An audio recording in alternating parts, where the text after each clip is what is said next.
When my son got married, I kept the ultimate secret. I never told him that I had inherited my late wife's $18 million ranch. And thank God I stayed silent. Because just 1 week after I footed the bill for their extravagant wedding, my brand new daughter-in-law showed up at my door with a notary in tow and a document crafted to strip me of everything I owned. But that smug grin of hers disappeared the instant she understood that the paperwork she'd shoved in my face had just sealed her own financial ruin. Welcome back to Dad Revenge, the place where fathers find their voice and families reckon with the truth. If stories like this one stay with you long after they end, I'd be grateful if you'd hit that like button and come along for the journey by subscribing. Before we begin, I want to know, are you driving right now or maybe cooking dinner, winding down for the night? Drop it in the comments. It helps me feel like we're sitting together through all of this. One small note, some details in this story have been shaped for the purposes of audio storytelling, and any resemblance to specific real people or events is purely coincidental. It is the truth underneath the story that matters most. 40 years of coming home with grease ground permanently under my fingernails and a back that never stopped aching, all of it poured into giving my family a solid, stable life. I am a simple man. An old truck in the driveway, flannel on my back, and a quiet house. To Lacey, that picture added up to one thing: a broke, washed-up old fool. She had no idea what was actually sitting in my accounts. What she didn't know was that my late wife Nadine came from old money. Very old, very deep money. Nadine and I chose to live modestly. It was a deliberate decision, not a financial one. But Lacey only ever looked at the surface. Just 7 days before this moment, exactly 1 week prior, I had handed over $120,000 in cold, hard cash to bankroll the extravagant Houston wedding she had absolutely insisted upon. She wanted a fairy tale. She wanted ice sculptures shaped like peacocks, flowers flown in from overseas, a live string quartet, and a custom couture gown. I covered every cent without a word of complaint. I pulled a significant amount from my liquid savings because my son Derek pleaded with me. He said it would make her happy. He said it would give their marriage the right foundation. And now, 7 days on, she was planted in my living room, demanding I sign away the roof above my head. Gerald, Lacey said, her voice soaked in counterfeit concern. Derek and I have been talking. We are just so worried about you rattling around here all alone. Your health isn't what it once was, and this house is simply too much for you to manage. I held her gaze and kept my expression completely empty. My health is perfectly fine, Lacey. I walk every morning. I cook my own meals. She flicked her hand, as though my words were the ramblings of someone no longer worth listening to. Well, you know how fast things can turn at your age. One day, you're on your feet, the next, you're at the bottom of the stairs. Derek and I have decided it's time to take over managing your assets. It's the responsible thing to do. We found a lovely assisted living facility just outside the city. Very affordable. But before we arrange the move, we need the deed to this house transferred into our names. That way we can sell it, put the money toward your care, and whatever's left, we can invest for our future family. The air went right out of me. A nursing home. A budget facility. She was standing inside the home I had shared with Nadine for 40 years, calmly informing me she intended to lock me away and pocket the proceeds from my own property to bankroll her lifestyle. I slowly shifted my eyes toward the hallway. Derek had slipped in quietly behind her. He was 32 years old, dressed in sharp business casual, holding a cold brew coffee he had picked up on the way over. My son. The boy I had steadied on a bicycle. The boy I had sat beside late into the night working through math problems. The boy whose full college tuition I had covered by grinding double shifts at that dirty garage. Derek stood propped against the doorframe, refusing to meet my eyes. He was drilling his attention into his phone screen, thumbing aggressively through something, performing the role of a man who had nothing to do with what was unfolding right beside him. Derek, I said, low, heavy, are you hearing this? Are you part of this? He shifted uncomfortably. He finally glanced up, but his eyes skated immediately away, dropping to the floorboards. "Dad, come on. Be reasonable," he muttered. "Lacey's right. You're getting older. We have to think ahead. It's just a document. It makes things easier for everyone. Easier for them."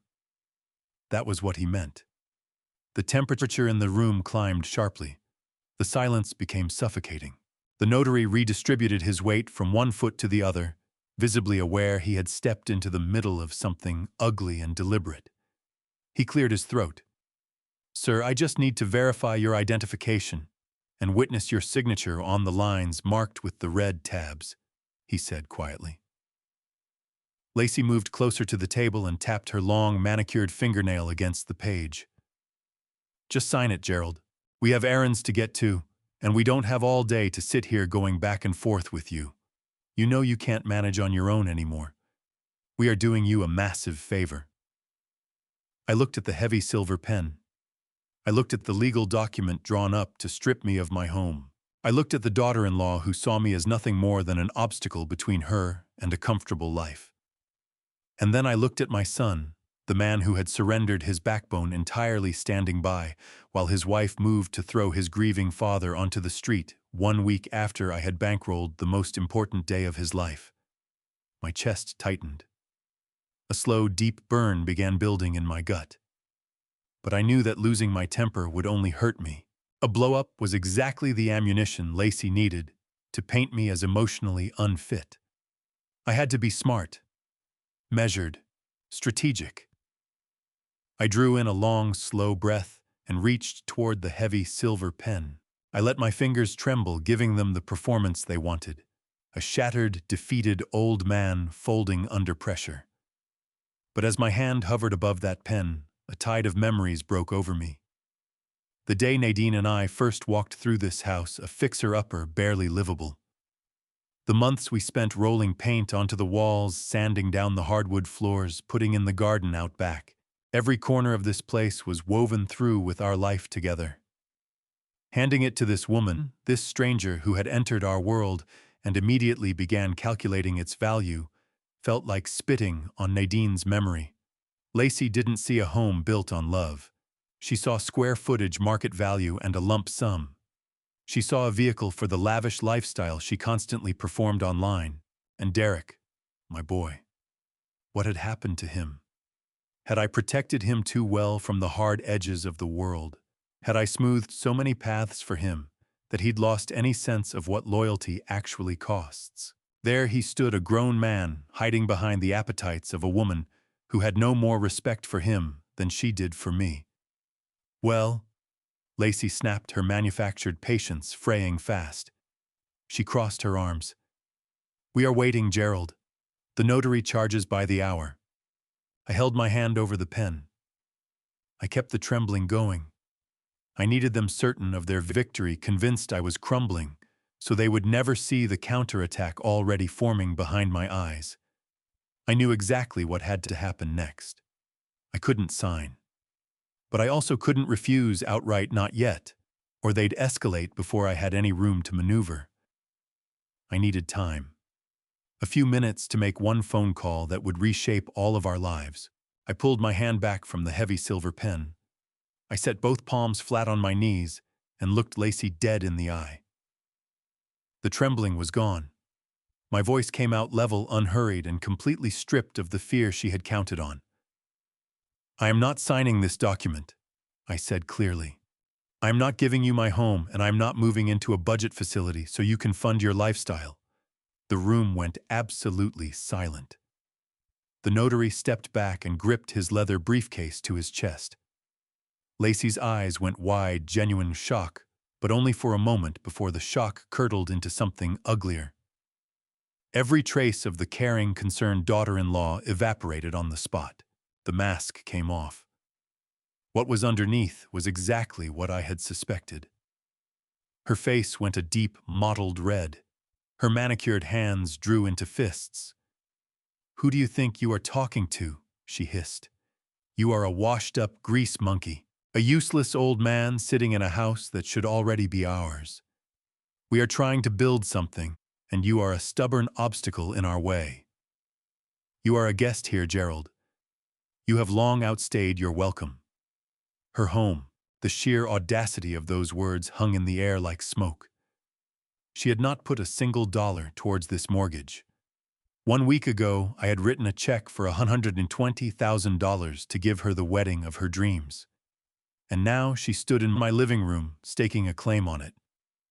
I needed to let them keep showing me exactly who they were. I turned my head slowly toward the hallway and fixed my eyes on my son. Derek, I said, keeping my voice deliberately soft and fragile. Are you going to sit there and let her speak to your own father this way? Are you really going to stand by while your wife throws me out onto the street? I held out hope that the boy I had raised would find his backbone. I waited for a flash of shame, some crack in his composure, even a mumbled apology. But Derek gave me none of that. He finally slipped his phone into his pocket and moved into the living room, crossing toward his wife and taking up position directly at her side. His hand settled on Lacey's shoulder, a deliberate show of alliance. The look on his face was something I had never seen from him before, pure calculation. Not a trace of the son I knew. Lacey's right, Dad. Derek said, his tone flat and businesslike, as though we were negotiating a contract rather than discussing the fate of his own father. We have been more than patient. We have given you plenty of time to grieve Mom's passing. But life does not stand still, and we cannot keep putting our future on hold because you won't face reality. You are stuck in the past, and you are holding us back. This house is worth a fortune, and it is sitting completely wasted on one elderly man. Derek moved another step forward, positioning himself above the coffee table, looking down at me with open contempt. See, here is exactly how this is going to go, he said, his voice dropping into something harder and colder. You are going to pick up that silver pen and put your name on the quitclaim deed right now. You will sign the property over into our names. If you cooperate, we will see to it that you have a comfortable bed waiting at the assisted living facility. But if you dig in your heels and refuse to put your signature on that paper, I will personally pick up this phone and call the police. That threat settled over the room like a cold fog. I stared at my son, genuinely struggling to make sense of the words coming out of his mouth. You would call the police on your own father. I let my voice break on the question. So no, I will tell the dispatcher that a belligerent, confused old man is trespassing on my property. Derek went on, not acknowledging my pain for even a second. I will tell them you are suffering from advanced dementia, that you pose a danger to yourself and to my wife, and that you are refusing to vacate our premises. They will be here within minutes. They will remove you by force and place you in a state psychiatric unit for an involuntary evaluation. Once the system has you flagged as mentally incompetent, gaining full control of your assets will be straightforward. You will walk away with absolutely nothing, locked in some underfunded county ward for the rest of your life. The sheer cold precision of it stopped me cold. He had mapped the whole thing out. Every angle covered. If I erupted right now, if I raised my voice or pushed back hard, I would hand him exactly what he needed. I would become the volatile, unpredictable old man he had already described to the notary. I had to swallow the fire building in my chest. I had to inhabit the broken, pitiful figure they had already decided I was. I let my shoulders cave forward, folding under the weight of his ultimatum. I exhaled in a shallow, unsteady gasp, making sure my breathing sounded ragged and faint. Please, I whispered, dropping my gaze to my knees. Please don't do this to me. I am your father. I gave you everything I had. Lacey made a noise of open contempt, rolling her eyes with visible disgust. Stop the pathetic dramatics, Gerald. Watching a grown man whine like a helpless child is genuinely embarrassing. Pick up the pen and put your name on the line. Do it before Derek runs out of patience and makes that call. I extended my right hand toward the coffee table with painful deliberateness. I put everything I had into the trembling, the full portrait of a terrified, frail old man whose will had been ground to nothing. My fingers drifted over the heavy silver pen. I could feel their eyes on me, hungry and certain. They believed they had broken me. They were already tasting the win. I made contact with the pen and fumbled it, sending it rolling off the edge of the table. It dropped and landed quietly on the woven rug near my boots. "Oh, I am so terribly sorry," I stammered, keeping my chin down to conceal the clear, focused intent behind my eyes. My hands will not stop shaking. I can't get hold of anything. I feel dizzy and my chest is pulling tight. I just need a moment to collect myself. Derek groaned sharply, pressing 2 fingers to the bridge of his nose. "You are absolutely impossible," he muttered. I stared blankly at the silver pen lying on the rug. The performance was holding perfectly. They had boxed me into a corner without realizing I had drawn the box myself. I had won the time I needed. Now I had to execute the next step cleanly, without giving them any reason to look up. I kept my breathing shallow and labored. I pressed my palm flat against my chest, gripping the worn flannel of my shirt, as though my heart were genuinely struggling. "I am so sorry," I whispered, my voice fraying at the edges on cue. "My chest is very tight, and my vision is going blurry on me. The words on that document are blurring together. I just need to go upstairs for a few minutes and fetch my reading glasses." Lacey let out a long, theatrical sigh of pure frustration and flung her handbag onto the armchair. "You cannot be serious," she snapped, pulling her arms tight across her chest. "We do not have the entire day to spend on this."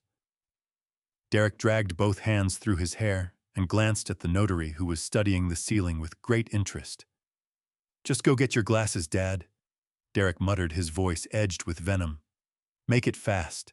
We are not leaving this house until you put your name on that paper." I nodded once, keeping my eyes on the floor. I gripped the wooden handrail at the foot of the stairs and began my slow, labored climb.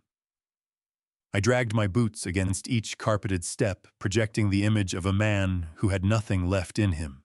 From below, I could hear Lacey's voice carrying through the house, telling my son how utterly draining it was to deal with such a stubborn, useless old burden. I took in every word and let it sharpen something cold and quiet inside me. The moment I reached the top landing, I was a different man. The defeated slump fell away from my posture instantly. My breath came steady and even. I walked down the hallway with purpose and stepped into the master bedroom I had shared with Nadine for 4 decades. I pushed the heavy brass lock on the solid oak door until it clicked into place. I did not cross to the nightstand in search of my reading glasses. I had no need of them. My vision was perfectly sharp. I reached into the front pocket of my jeans and pulled out my phone. I swiped the screen and dialed the direct number of Preston Aldridge. Preston was no small-town lawyer. He was a brilliant, ferociously expensive, and utterly ruthless trust and estate attorney who ran his practice from a high-rise office in downtown Houston. He was the man who had painstakingly structured all of Nadine's complex family holdings, making certain her generational wealth was sealed against any outside interference or opportunistic reach. 2 rings and Preston picked up. His voice was crisp, alert, and precise. "Gerald, my friend," Preston said smoothly. "What do I owe the pleasure of a call this morning? Is everything running smoothly with the estate documents we finalized?" I turned away from the locked door and moved toward the large bay window overlooking our quiet neighborhood street. Morning light was coming through, clean and warm, spreading gold across the room. I took one steady breath and began to set everything in motion. "Preston," I said, "I need you to pull my file up right now. My son and his new wife are downstairs in my living room with a hired notary. They have ambushed me with a quitclaim deed, and they are threatening to have me forcibly removed from this property and declared mentally incompetent if I refuse to sign the house over to them." I heard rapid keyboard clicks on the other end of the line. Preston let out a low, dark chuckle that sent a cold ripple of anticipation through me. "The arrogant fools." He stopped typing and his voice shifted into something hard and serious. I warned Nadine that Derek might pull something like this once she was gone, Preston said firmly. His wife has clearly been accelerating his greed. I trust you have not put your name on a single document they placed before you. Not one, I confirmed. I faked a panic attack and told them I needed my reading glasses. They genuinely believe they have me trapped. They think I am nothing more than an ignorant, helpless old mechanic who will roll over to keep the peace. Good. Let them keep believing that, Preston said smoothly. We are going to use their blind arrogance against them. While Preston walked me through the opening moves of our legal response, my gaze drifted to the polished wooden dresser near the window. A silver-framed photograph of Nadine sat there just as it always had. She was smiling, wearing the wide-brimmed hat, standing against a sweeping backdrop of snow-capped peaks and open green pastures. I reached out and ran my thumb gently along the cool edge of the frame. Lacey believed I was a broke, uneducated mechanic who had spent his working life turning wrenches for an hourly wage. She was convinced she was the sharpest mind in the room, maneuvering her pieces to claim my modest suburban home. What she had no idea about was the vast and carefully guarded secret that Nadine and I had kept from the world for decades. 3 years ago, Nadine had watched her health begin its slow decline. She had also watched her son grow increasingly consumed by an obsession with luxury and status. Determined to shield her legacy from Derek and any wife he might bring into the picture, Nadine quietly moved to protect the crown jewel of her family's holdings. She bypassed the traditional path of inheritance entirely. She signed over a breathtaking, sprawling 1,500-acre estate sitting squarely in the heart of Bozeman, Montana. It was pristine, deeply coveted land, ringed by crystal-clear rivers, dense pine forest, and jagged mountain peaks rising above the tree line. It was exactly the kind of territory where billionaires were flooding in and driving property values to staggering heights. That magnificent Montana ranch, free and clear of any mortgages or liens, was currently valued at a staggering $18 million. And Nadine had quietly, legally, and permanently placed it solely in my name. It belonged entirely to the oblivious grease monkey standing in that master bedroom. I looked warmly at her photograph, feeling a deep and overwhelming wave of gratitude for her brilliant foresight and her fierce instinct to protect what she had built. Preston, I said into the phone, my voice calm, measured, and cold as iron. I want the necessary legal injunctions drawn up immediately. I am going to walk back down those stairs and let these fools play out their greedy little scheme to the very end. They will never see what is coming, and I intend to make them pay for every bit of it. Preston held his silence on the other end, giving my words the space they deserved. He was a man who understood when to let a moment breathe. I drew a slow breath, feeling the raw anger compress itself into something sharper and more focused. I needed to tell him exactly how I had seen this ambush coming. I walked him through the events of the wedding reception, held just 1 week earlier. It was a lavish affair, staged in the grand ballroom of a premium downtown Houston hotel. The room had been draped entirely in white silk, packed with imported floral arrangements, and hundreds of guests drinking premium champagne and toasting the apparent love story of 2 young people. I had slipped away from the wall of noise produced by the live string quartet in need of a few moments of quiet. I moved down a dim, secluded corridor leading toward the private restrooms near the back of the venue. The heavy mahogany doors dulled the sound from the main hall to a low hum. As I came around the corner, I caught the sharp, distinct rhythm of expensive heels clicking against polished marble. I recognized that sound without needing to look. It was Lacey. She was pacing the narrow alcove just outside the men's room, talking rapidly into her phone. I stopped where I was, pressing my back flat against the wall and disappearing into the shadow. I had no intention of listening in, but the hard edge in her voice rooted me to the spot. She was not talking to a friend or a family member. She was deep in an aggressive negotiation with a prominent commercial real estate broker who worked exclusively in the wealthy western states. Her words cut through the quiet corridor with cold precision. I stood there and heard her lay out a plan that turned my blood to ice. She told the man on the other end that they needed only a few more weeks to finish the paperwork on the clueless old man. That was her exact phrase.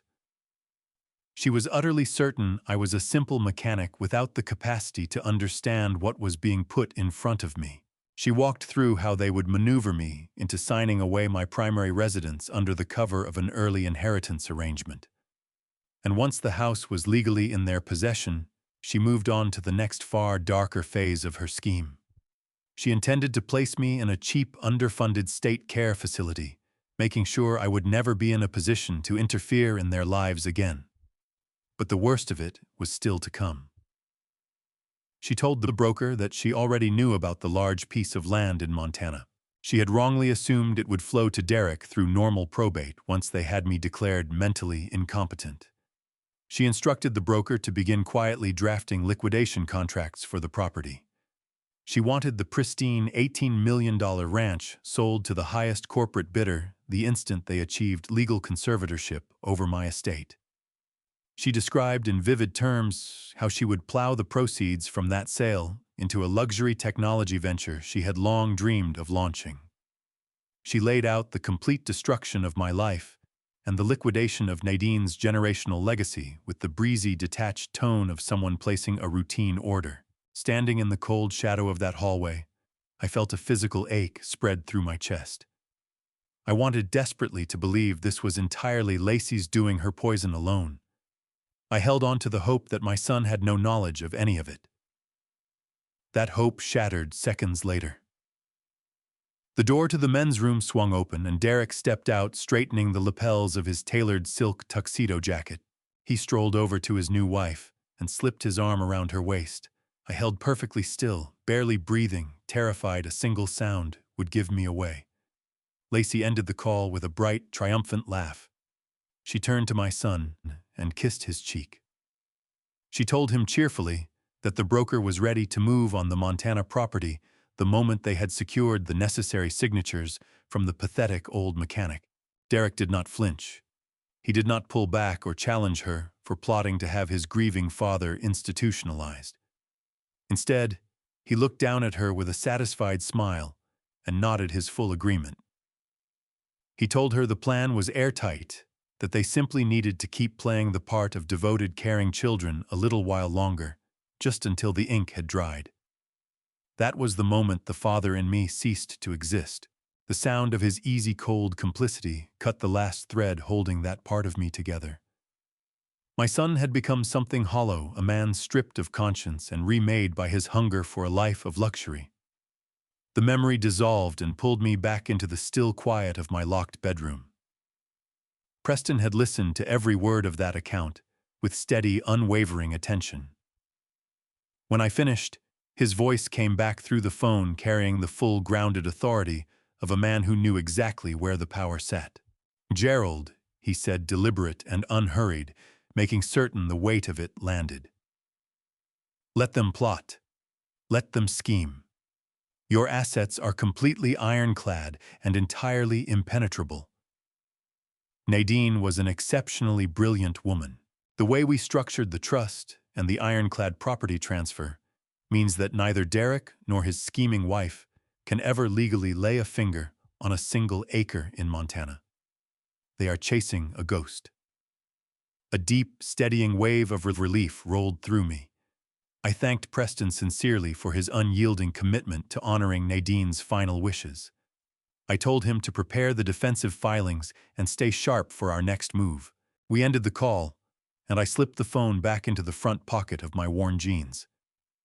I crossed to the heavy wooden dresser and pulled open the top drawer. I reached in and retrieved my battered pair of bifocals, sliding them onto my face and peering through the slightly smudged lenses. I took one last look at Nadine's photograph and made her a silent promise that I would never let those vultures tear apart the legacy she had placed in my hands. I turned the brass lock and stepped back out into the long, carpeted hallway. Time to go downstairs. Time to walk back in front of the wolves who believed they had a helpless old sheep, cornered, unaware that the sheep had spent the last several minutes quietly assembling a trap they would never escape. I descended the stairs with my hand resting heavily on the banister, each step slow and deliberate. I reached the bottom landing, paused, drew a breath, and walked back into the living room. Lacey was hammering her expensive heel against the hardwood floor in a tight, impatient rhythm. Her arms were pulled across her chest, her face set in a hard mask of contempt. The notary was still stationed awkwardly near the sofa, checking his wristwatch every few seconds, clearly desperate to be anywhere else. Derek was propped against the stone mantel, watching me enter, as though my very presence was an offense to his schedule. I adjusted the bifocals on my nose, making sure I looked every bit the confused, helpless old man they had already decided I was. I moved to the coffee table and looked down at the thick stack of legal pages. I did not reach for the heavy silver pen. Instead, I raised my eyes to my son. "Derek," I said, keeping my voice soft and deliberately halting, "might I have been up there thinking? This is not a small decision. This is my home. It is where your mother and I raised you. I cannot sign away the deed without fully understanding what I am agreeing to. I am going to need to bring these documents to the attorney down the street and have him look through every page. After that, we can sit down again next week." The room cracked open. Lacey let out a sharp, scornful laugh and flung her hands up in disbelief. "Next week," she snapped. "We are not waiting until next week, Gerald. You are signing that paper right now." I shook my head slowly, holding the fragile, stubborn facade in place. "No, Lacey, not today. My mind is made up on that. I need proper legal counsel before I commit to something this permanent." The moment those words landed, Derek dropped the composed businessman entirely. His face went dark crimson. He shoved himself off the mantel and came across the room in 3 hard strides. He grabbed the stack of documents off the table with both hands, the pages buckling and crumpling in his grip. "You are so unbelievably selfish," he shouted, his voice bouncing off every wall. "You have always been a stubborn, narrow-minded fool. We are trying to build something real. We are trying to create a future for ourselves, and you are dragging us down into the ground. You think you are protecting this worthless old house, but all you are doing is proving how completely useless you are." He jabbed a trembling finger inches from my face. I held my ground and looked into eyes I no longer recognized. "Derek, just listen to yourself," I said quietly. "You are demanding I make myself homeless, so you can buy luxury cars and designer clothes. Is this what your mother and I worked our whole lives to teach you?" "Do not bring my mother into this," he exploded, all restraint gone. "She would want me to be successful. She would want me to have everything I deserve. You are the only one standing in the way of that. You are dead weight, Dad. And if you walk out that door right now, if you refuse to sign that deed today, you are dead to me. Do you understand that you are dead to me?" He closed the remaining distance between us, filling my field of vision with his rage. "If you kill this deal, you will never step inside my home. You will have no part in our lives. When Lacey and I have children, you will never be permitted to meet them. You will die in some cheap, filthy facility, and your grandchildren will never even know your name existed. That is my promise to you." The cruelty of those words settled like stone in the air. He was deploying unborn children as leverage to steal a deed. I looked at his twisted, furious face, and what settled in me was not anger. It was a profound, quiet sorrow. The need to argue had left me. The urge to beg for his love or his decency had gone too. What remained was the cold, clear understanding that Nadine had been right all along. She had seen this moment coming years before it arrived. 6 months ago, in those final weeks when her body was failing, but her mind was still razor-sharp, she had called me into our bedroom. She held my hand and warned me about the road our son was traveling. She had watched his fixation on luxury, the flashy cars, the status, the appearances wearing down everything decent inside him.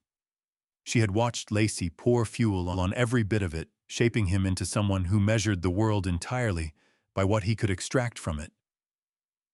Nadine urged me to be careful. She told me that a person's true character only becomes visible when serious money is sitting on the table. She made me promise to test him, to find out when the moment came whether he would choose his family or his greed. I had wanted her to be wrong more than I had wanted almost anything. I wanted to believe the honest, good-hearted boy we had raised was still alive, somewhere inside that expensive suit. But standing here now, listening to him threaten to erase me from his life over a piece of real estate, I understood that she had seen him more clearly than I ever allowed myself to. The test was finished. Derek had failed it in the most complete and devastating way possible. I glanced at Lacey positioned behind him, like a general watching a battle unfold, wearing a smug and triumphant smile. She believed Derek had broken me. She was certain that the threat of losing my son and never meeting my grandchildren would send me reaching for that pen. They were counting on my love being a vulnerability they could squeeze without limit. They were profoundly wrong. I straightened my posture slightly. The tremor vanished from my voice. It came out level and stripped bare of any uncertainty. "I understand your terms, Derek," I said, holding his glare without any wavering. "You have made your priorities very clear today." I turned away from them both and walked toward the front hall closet for my old canvas coat. I did not look back. I did not offer anything further. I was prepared to walk out and let them sit with their hollow, arrogant victory, knowing that what was already waiting for them in the shadows would be far more instructive than anything I could say in that room. I went up the stairs one final time. The old steps groaned under my boots.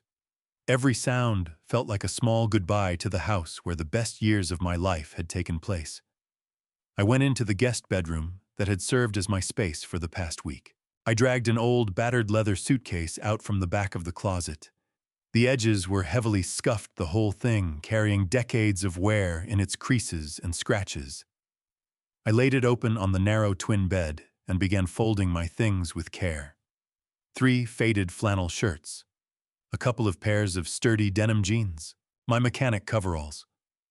I did not own tailored suits or engraved watches like my son apparently required. My entire wardrobe had probably cost less than the imported shoes currently on Lacey's feet. As I folded my plain clothes into the worn suitcase, I listened to the sounds drifting up from the ground floor. The heavy quiet of the house had been shattered by a sudden sharp pop, the unmistakable celebratory release of a pressurized cork from a premium bottle. I zipped the battered case shut, gripped the worn leather handle, and made my way back down the stairs.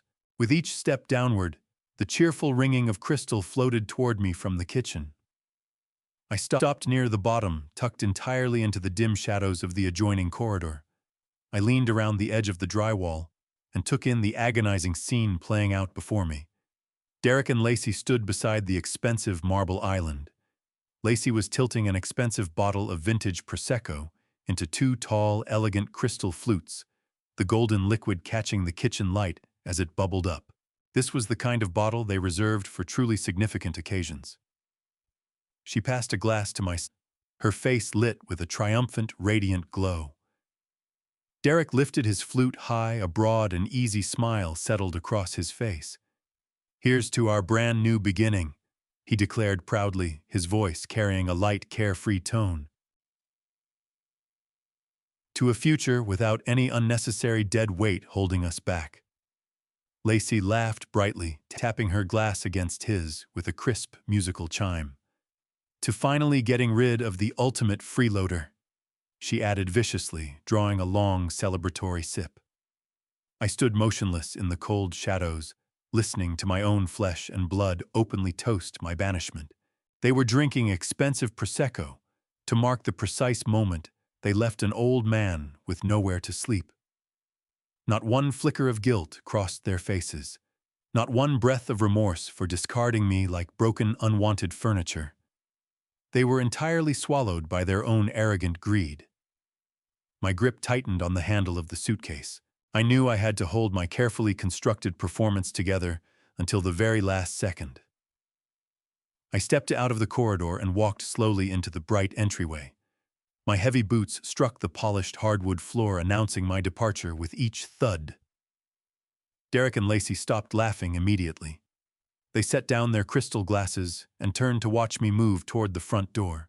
I kept my shoulders slumped forward, my eyes fixed on the floor. I did not glance at the Prosecco bottle. I did not acknowledge their cruel, heartless celebration. I simply reached out with a trembling hand and closed my fingers around the cold brass knob. The heavy wooden door swung open onto the dark, freezing night. A sharp gust rushed into the warmth of the house, biting at my face and tugging at the collar of my canvas coat. I crossed the threshold, dragging my scuffed suitcase behind me. I played the part of the broken, abandoned father with absolute, flawless precision. I lingered for just a fraction of a second on the concrete porch, giving them one last chance to call me back, waiting for Derek to feel the full weight of what he was doing. The only answer that followed me into the darkness was the loud, definitive slam of the front door, closing hard at my back. The sharp click of the deadbolt snapping into place marked the absolute end of everything between us. I walked steadily down the driveway toward my old pickup truck idling under the pale glow of a flickering street lamp. The winter cold worked through my thin jacket, though I barely registered the dropping temperature. My mind was already far ahead, locked entirely on the intricate steps of the counterattack I was about to set loose. I hoisted the battered suitcase into the rusted truck bed and climbed heavily into the driver's seat. The door groaned shut behind me. I slid the key into the ignition and turned it with a firm hand. The old engine rumbled to life, a familiar, steadying sound in the dead silence of the night. I switched on the headlights, throwing a wide yellow beam across the frosted pavement. As I shifted into drive and pulled slowly away from their manicured lawn, my entire posture transformed.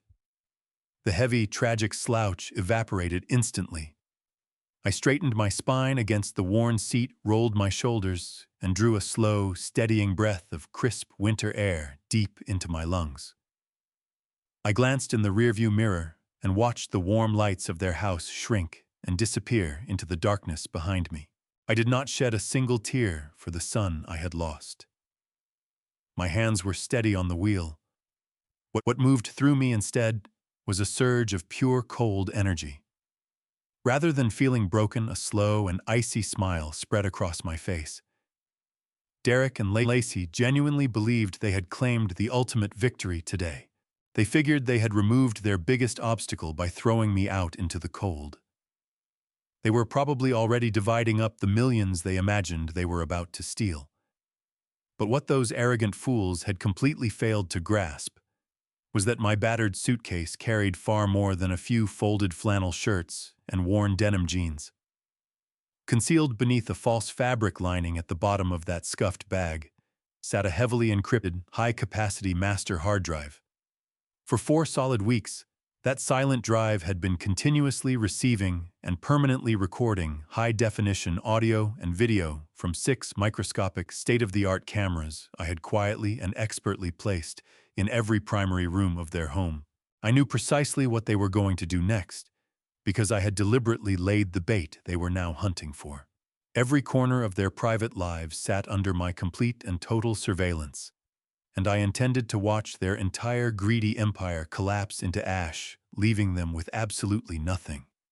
I drove through frost-covered streets as the suburbs fell away behind me, and the glittering skyline of downtown Houston climbed in the distance. The truck's heater rattled, pushing warm air up against the icy windshield. I did not pull into a cheap motel, and I did not head toward the bleak state facility Lacey had gleefully chosen for my final days. Instead, I steered my rusted truck into the pristine underground parking garage of the most exclusive 5-star hotel penthouse in the downtown Houston financial district. The valet attendant blinked at my grease-stained boots and worn coat, but his hesitation dissolved the instant I placed a heavy, solid metal black credit card in his hand. It was an invitation-only account, tied directly to Nadine's heavily guarded private trust, with a practically limitless ceiling. Derek and Lacey had spent 3 years carefully watching my modest pension deposits, completely blind to the vast generational wealth secured behind that sleek piece of metal. I skipped the front desk and took the private elevator straight to the top floor. The mahogany doors parted into a breathtaking penthouse suite with floor-to-ceiling windows looking out over the water. I set the suitcase down on the plush designer rug and walked directly to the glass dining table. I drew a sleek laptop from a hidden compartment inside the bag. I connected the encrypted master hard drive, my fingers moving with the precision of a man who had rehearsed every step of this night. The screen flickered on, casting a cold blue light across the dark, silent room. I launched the secure surveillance software, and within seconds a grid of 6 high-definition feeds filled the display live views of rooms inside my son's house. I leaned back in the leather chair, poured myself a glass of sparkling water, and directed my full attention to the lower right quadrant.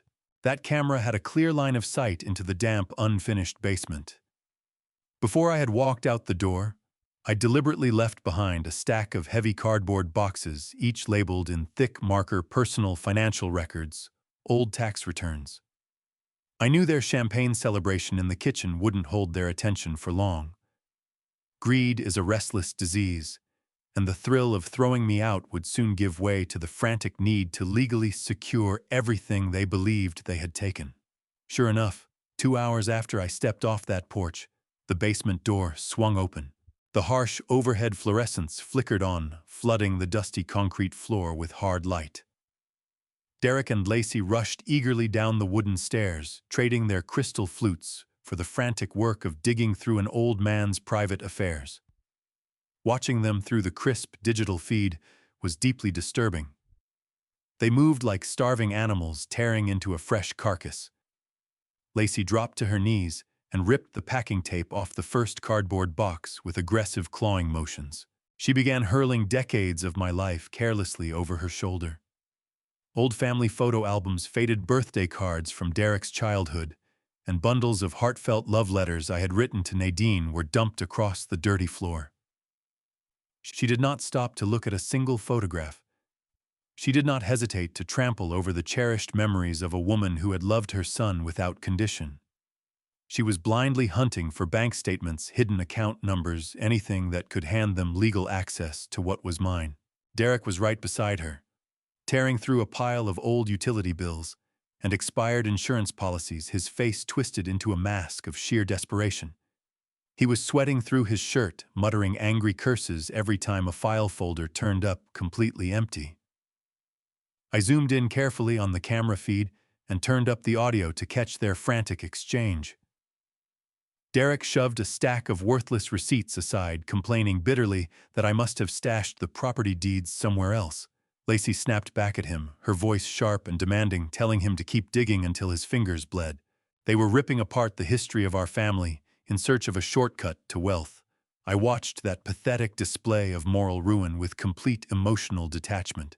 The pain of their betrayal had already burned itself out, leaving behind nothing but cold ash and resolve. I had spent a week carefully selecting the exact contents of those cardboard boxes, pulling out anything of genuine sentimental or financial value, and replacing it with a mountain of useless paperwork designed to drain and frustrate them. But at the very bottom of the third box, tucked safely inside a bright red folder, was the ultimate piece of poisoned bait. I waited patiently in front of the glowing screen. It took them the better part of an hour of frantic, exhausted searching. Lacey let out a frustrated groan as she dumped the final stack of papers onto the concrete floor. The bright red folder slid free from the pile and landed squarely at Derek's feet. He dragged his forearm across his sweating brow and slowly bent down to pick it up. I leaned in towards the laptop screen, my heart ticking in a steady, measured rhythm. Derek opened the red folder and began scanning the bold black text on the first page. I watched his eyes go wide. His mouth dropped open in a silent gasp. He grabbed Lacey by the shoulder, shook her hard, and thrust the document into her hands. Her eyes swept rapidly across the page, absorbing the legal language. Every trace of exhaustion left her face and was replaced in an instant by a wicked, triumphant grin that stretched ear to ear. She let out a sharp, delighted scream and threw both arms around Derek's neck. They jumped up and down together in the wreckage of the basement, celebrating what they had found. They had found exactly what I wanted them to find. It was an outdated medical power of attorney. 2 years earlier, long before Nadine had passed away, I had been admitted to the hospital for an emergency appendectomy. It was a routine procedure, but the hospital required me to name a legal proxy who could make healthcare decisions on my behalf in the event that complications arose during surgery. Naturally, I had assigned those limited medical rights to my son. The document granted Derek specific, tightly restricted authority over my physical healthcare directives for a period of exactly 30 days. Once I had recovered and was discharged, the document legally expired, completely void, entirely without force. I had dropped it into a filing cabinet and hadn't thought about it again until I needed the perfect lure for my trap. As I watched them dancing around the basement clutching that expired paper, I knew exactly what was tearing through their greedy, desperate minds.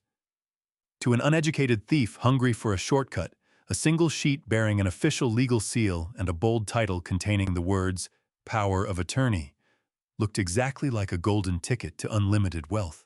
I sat in the quiet luxury of the downtown penthouse, eyes fixed on the glowing monitor. The digital clock in the corner of the screen showed that early morning had arrived.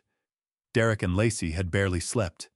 They had burned through the entire night pacing the living room, whispering frantically to each other about their discovery. That expired medical document had lit a dangerous fire in their minds, but they both understood that a piece of paper restricting authority to healthcare decisions would not open a single bank account. They needed to change it. They needed to turn it into something capable of prying open the vault they were convinced I was hiding. At exactly 9:00 in the morning, the front doorbell rang. The camera shifted slightly as the door opened, revealing the same nervous man in the cheap, ill-fitting gray suit who had stood in my living room the day before. The corrupt notary. He slipped inside, throwing a glance over his shoulder, as though he half expected to find police on the doorstep. Lacey steered him directly to the dining room table where the red folder was already laid out and waiting. She offered him coffee, though her voice was wound tight with impatient urgency. I pressed closer to the screen and raised the audio feed to catch every word. The notary dropped heavily into his chair and wiped a bead of sweat from his upper lip. Derek set the old medical power of attorney on the table and pointed to the specific language that confined his authority to hospital decisions. He told the notary that those restrictions needed to come out entirely. He explained that his father had become wholly uncooperative and that they required immediate legal control over the full estate. The notary hesitated, tapping his fingers nervously against his leather briefcase. He warned them that altering a legally binding document after the fact was a serious federal crime. He told them that if any bank looked hard enough at the paperwork and found inconsistencies, they would all be staring down prison time. Lacey didn't flinch. She walked calmly to her designer handbag, pulled out a thick brick of $100 bills, and set it down directly in front of the sweating man. She told him there was $10,000 in that stack, with another $10,000 waiting for him the moment the ink dried on a new document. I watched greed swallow the notary's fear whole. He stared at the cash for a long beat, then reached out and drew it into his briefcase. He unzipped the bag and laid out a fresh stack of blank legal paper, a portable printer, and his official state seal. For the next hour, I watched a masterclass in criminal desperation. They scanned my original document into his laptop and meticulously deleted the word medical from the header, replacing it with the broad, sweeping language of a general, durable power of attorney. They erased every restrictive clause and typed in new paragraphs, granting Derek absolute unchecked authority over all my real estate bank accounts and investment portfolios. The most sickening part was watching them forge my signature. Derek spent 20 minutes practicing my handwriting on a scrap of paper, tracing the slight slant and the heavy pressure of my pen strokes. He laughed quietly to himself as he refined the forgery, boasting to his wife about how astonishingly easy it was to steal a man's entire identity. When he felt satisfied, he signed the bottom of the newly minted, entirely fraudulent document. The corrupt notary then pressed his official metal stamp into the page, sealing their crime behind the false weight of government authority. The moment the forged document was complete, Lacey could no longer hold herself still. She began circling the dining room table, eyes blazing with frantic, hungry energy. She clapped her hands together and finally laid out the full shape of her scheme. She told Derek and the notary they weren't going to waste time with slow-moving commercial banks.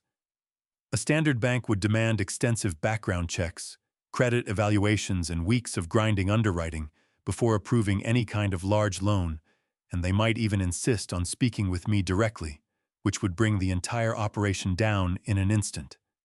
Instead, Lacey revealed her shortcut. She had already been in contact with an aggressive, predatory hard money lender. These private lenders had no interest in credit scores or thorough background checks. They cared about exactly one thing: massive, undeniable collateral. She told Derek they were going to use the forged, durable power of attorney to pledge my Montana ranch as the ultimate collateral for an immediate high-interest loan. Her research had been thorough. She knew that private lenders moved fast, often wiring millions within days, as long as the underlying asset was undeniably valuable. Derek looked at her with an expression of pure, undisguised awe. He asked her how much they were going to request from the private lender. Lacey's mouth curved into a wide, predatory grin that spread slowly across her face. $5 million. Before we get to what I found and what it revealed about just how far the people closest to me were willing to go, I want to ask you something. If someone you loved had been quietly working against you, would you confront them the moment you knew? Or would you wait and let the truth build its own case? She let the words hang in the air like a poisonous cloud. $5 million in immediate liquid cash, she told him, would be more than enough to bankroll the luxury lifestyle they had always wanted. They could buy the expensive sports cars, book first-class flights to Europe, and finally launch the exclusive tech startup she had been dreaming about for years. The hard money lender would secure the loan by placing a massive lien directly against the Montana property. Because they falsely believed that I was a senile, clueless old man who had no idea what was happening, they assumed I would simply default on the expensive monthly payments. Lacey gleefully mapped out the inevitable conclusion. When the loan eventually defaulted, the ruthless private lender would move aggressively to seize the $18 million ranch and liquidate it to recover their money. I would lose the precious generational land my late wife had entrusted to me, and Derek and Lacey would be sitting on a beach somewhere with $5 million in stolen, untraceable cash. The notary packed away his equipment, his hands trembling faintly as the full magnitude of the fraud he had just facilitated settled over him. Derek clapped him on the shoulder and pressed the second brick of $100 bills into his hands.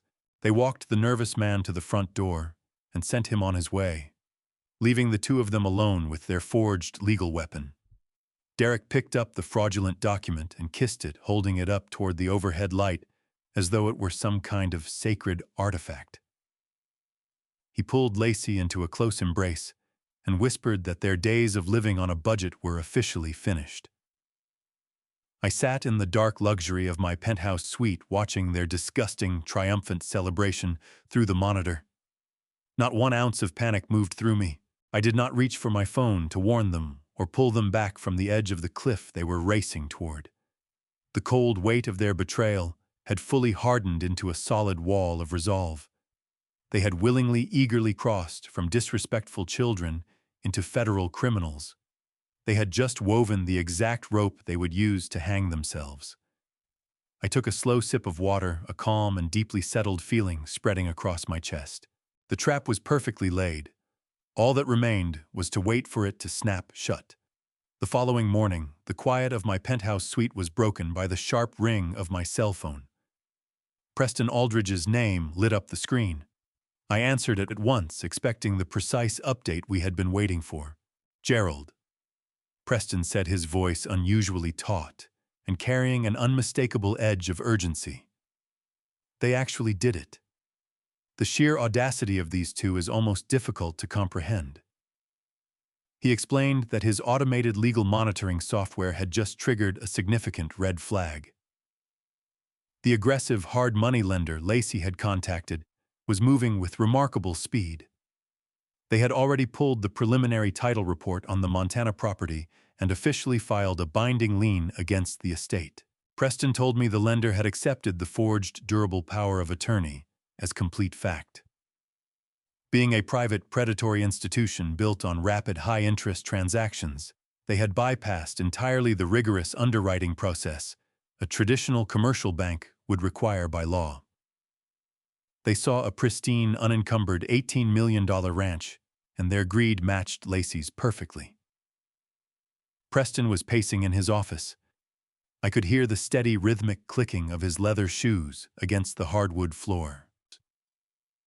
"Gerald, we need to move right now," he said firmly, shifting into his aggressive legal mode. "I have an emergency injunction already drafted and sitting on my desk. If I file this motion with the federal court immediately, we can freeze the entire transaction before a single dollar crosses state lines. We can halt the mortgage process, lock down the property title, and alert the federal authorities on the spot. Derek and Lacey have officially committed wire fraud, identity theft, and serious real estate fraud. We can have the FBI at their front door before sunset today. They will be arrested, and your property will remain completely untouched." The offer was enormously tempting. I could end the whole nightmare right there and then. I could send law enforcement to pull my son out of his house in handcuffs, bringing an abrupt and immediate end to the betrayal. But as I stood looking out the floor-to-ceiling windows at the freezing gray water beyond them, a deep and chilling calm settled through my entire body. I thought about the cold cruelty in Derek's eyes when he threatened to dump me in a miserable nursing home. I thought about Lacey laughing and toasting my supposed destruction with a glass of expensive vintage Prosecco. If I stopped them now before the money actually moved, they would hire sharp defense attorneys. They would cry and insist it was all a terrible misunderstanding. They might even shift all the blame onto the corrupt notary, claiming they never knew the document had been illegally altered. I could not give them any space to wriggle free from the consequences of what they had done. "No, Preston," I said smoothly, my voice as cold as the winter wind pressing against the glass. "Do not file the injunction. Do not alert the authorities, and do not freeze the transaction. Let the lender finalize the paperwork." Preston stopped pacing. The line went completely silent for a long moment. "Gerald," he finally said, his tone laced with genuine concern, "if we don't stop this right now, that predatory lender is going to wire $5 million directly into your son's personal checking account. They are going to place a massive legally binding encumbrance on Nadine's generational land. You are allowing a monumental financial crime to be fully executed against your own estate." "I know exactly what I am doing," I answered with absolute, unshakable certainty. "If we stop the transaction today, it stays an attempted crime. They will fight it and lie their way out of any serious punishment. But if we let the lender wire that $5 million into their account, the crime is completed. The theft is executed unmistakably across federal lines, and more importantly, Preston, I want them to spend it. I want them to put their hands on that money, to use it to grow completely dependent on it. Let them taste the life they are so desperate to steal. Let them build their entire fragile kingdom on a foundation of fraud. When the ground finally gives way beneath their feet, I want them to have absolutely nothing left to hold." Preston let out a slow, heavy breath. I could hear the weight of genuine respect and understanding settling into his silence. "It's a brilliant, terrifying strategy, Gerald," he admitted quietly. "I'll monitor the wire transfer. The moment the funds hit their account, the trap is locked. We'll wait for your signal to bring it all down." I ended the call and set the phone down on the glass table. A heavy sense of anticipation settled deep in my chest. Over the following 3 weeks, I remained tucked away in the quiet isolation of my penthouse suite, watching the spectacular and arrogant unraveling of my own flesh and blood. I tracked their daily movements through the hidden cameras inside their home and kept a close eye on their very public social media accounts. What I witnessed was both fascinating and deeply sickening. Just 2 days after my conversation with Preston, the 5 million cleared into their joint checking account. The eruption of lavish, shameless spending was immediate. I watched through the laptop screen as they laughed hysterically in the living room, tossing designer shopping bags across the sofa. Lacey went straight to a high-end dealership and bought a brand-new custom-ordered Maserati, paying completely in cash. She posted a dozen photographs of herself draped across the hood, dangling the keys at the camera with a wide, triumphant grin. Derek was no better. He went on an extravagant shopping spree, snapping up a collection of designer watches that cost more than my entire yearly pension. He paraded them on his wrist, shooting extreme close-up photographs to make certain everyone in his social circle could see exactly how much wealth he had supposedly come into. He even had the gall to boast about his financial brilliance in long, rambling video posts, congratulating himself on his sharp business instincts. They booked spontaneous first-class flights to tropical resorts, sipping premium cocktails on white sand beaches, while posting inspirational quotes about how hard work and dedication finally pay off. It was utterly nauseating to watch such staggering hypocrisy displayed so openly and without shame. They were completely blinded by their own arrogance. They moved through the city like untouchable millionaires who had conquered the world. They dropped enormous cash tips at expensive restaurants purely for the pleasure of being seen doing it. They genuinely believed they had outwitted a clueless old mechanic. They were certain they had pulled off the perfect crime without leaving a single trace of evidence behind. They were so drunk on the scent of stolen money that they never saw the catastrophic danger building just beyond the horizon. They had no idea they had just tied a $5 million noose around their own necks. 3 weeks of reckless spending blurred past in a rush of designer labels and tropical getaways. As their accounts ran thin, their ambition finally pivoted toward the ultimate prize. They were ready to break ground on their stolen empire. I slipped out of my Houston penthouse and flew quietly to Bozeman, Montana, arriving 2 full days ahead of their scheduled invasion. The morning air was sharp and clean, carrying the refreshing chill of the mountains against my face. Nadine's generational ranch was nothing short of a breathtaking masterpiece, nature's own canvas stretched across the landscape. Towering emerald pines lined the edges of wide, rolling pastures, while distant snow-capped peaks carved sharp silhouettes against the bright, open sky. A wide, crystal-clear river curved along the eastern border of the property, bubbling softly over smooth riverstones in an unbroken, peaceful melody. It was a place of deep, almost sacred stillness. I settled into a heavy, hand-hewn cedar rocking chair on the sweeping front porch of the rustic main cabin. I had on my favorite faded flannel shirt and my scuffed leather work boots.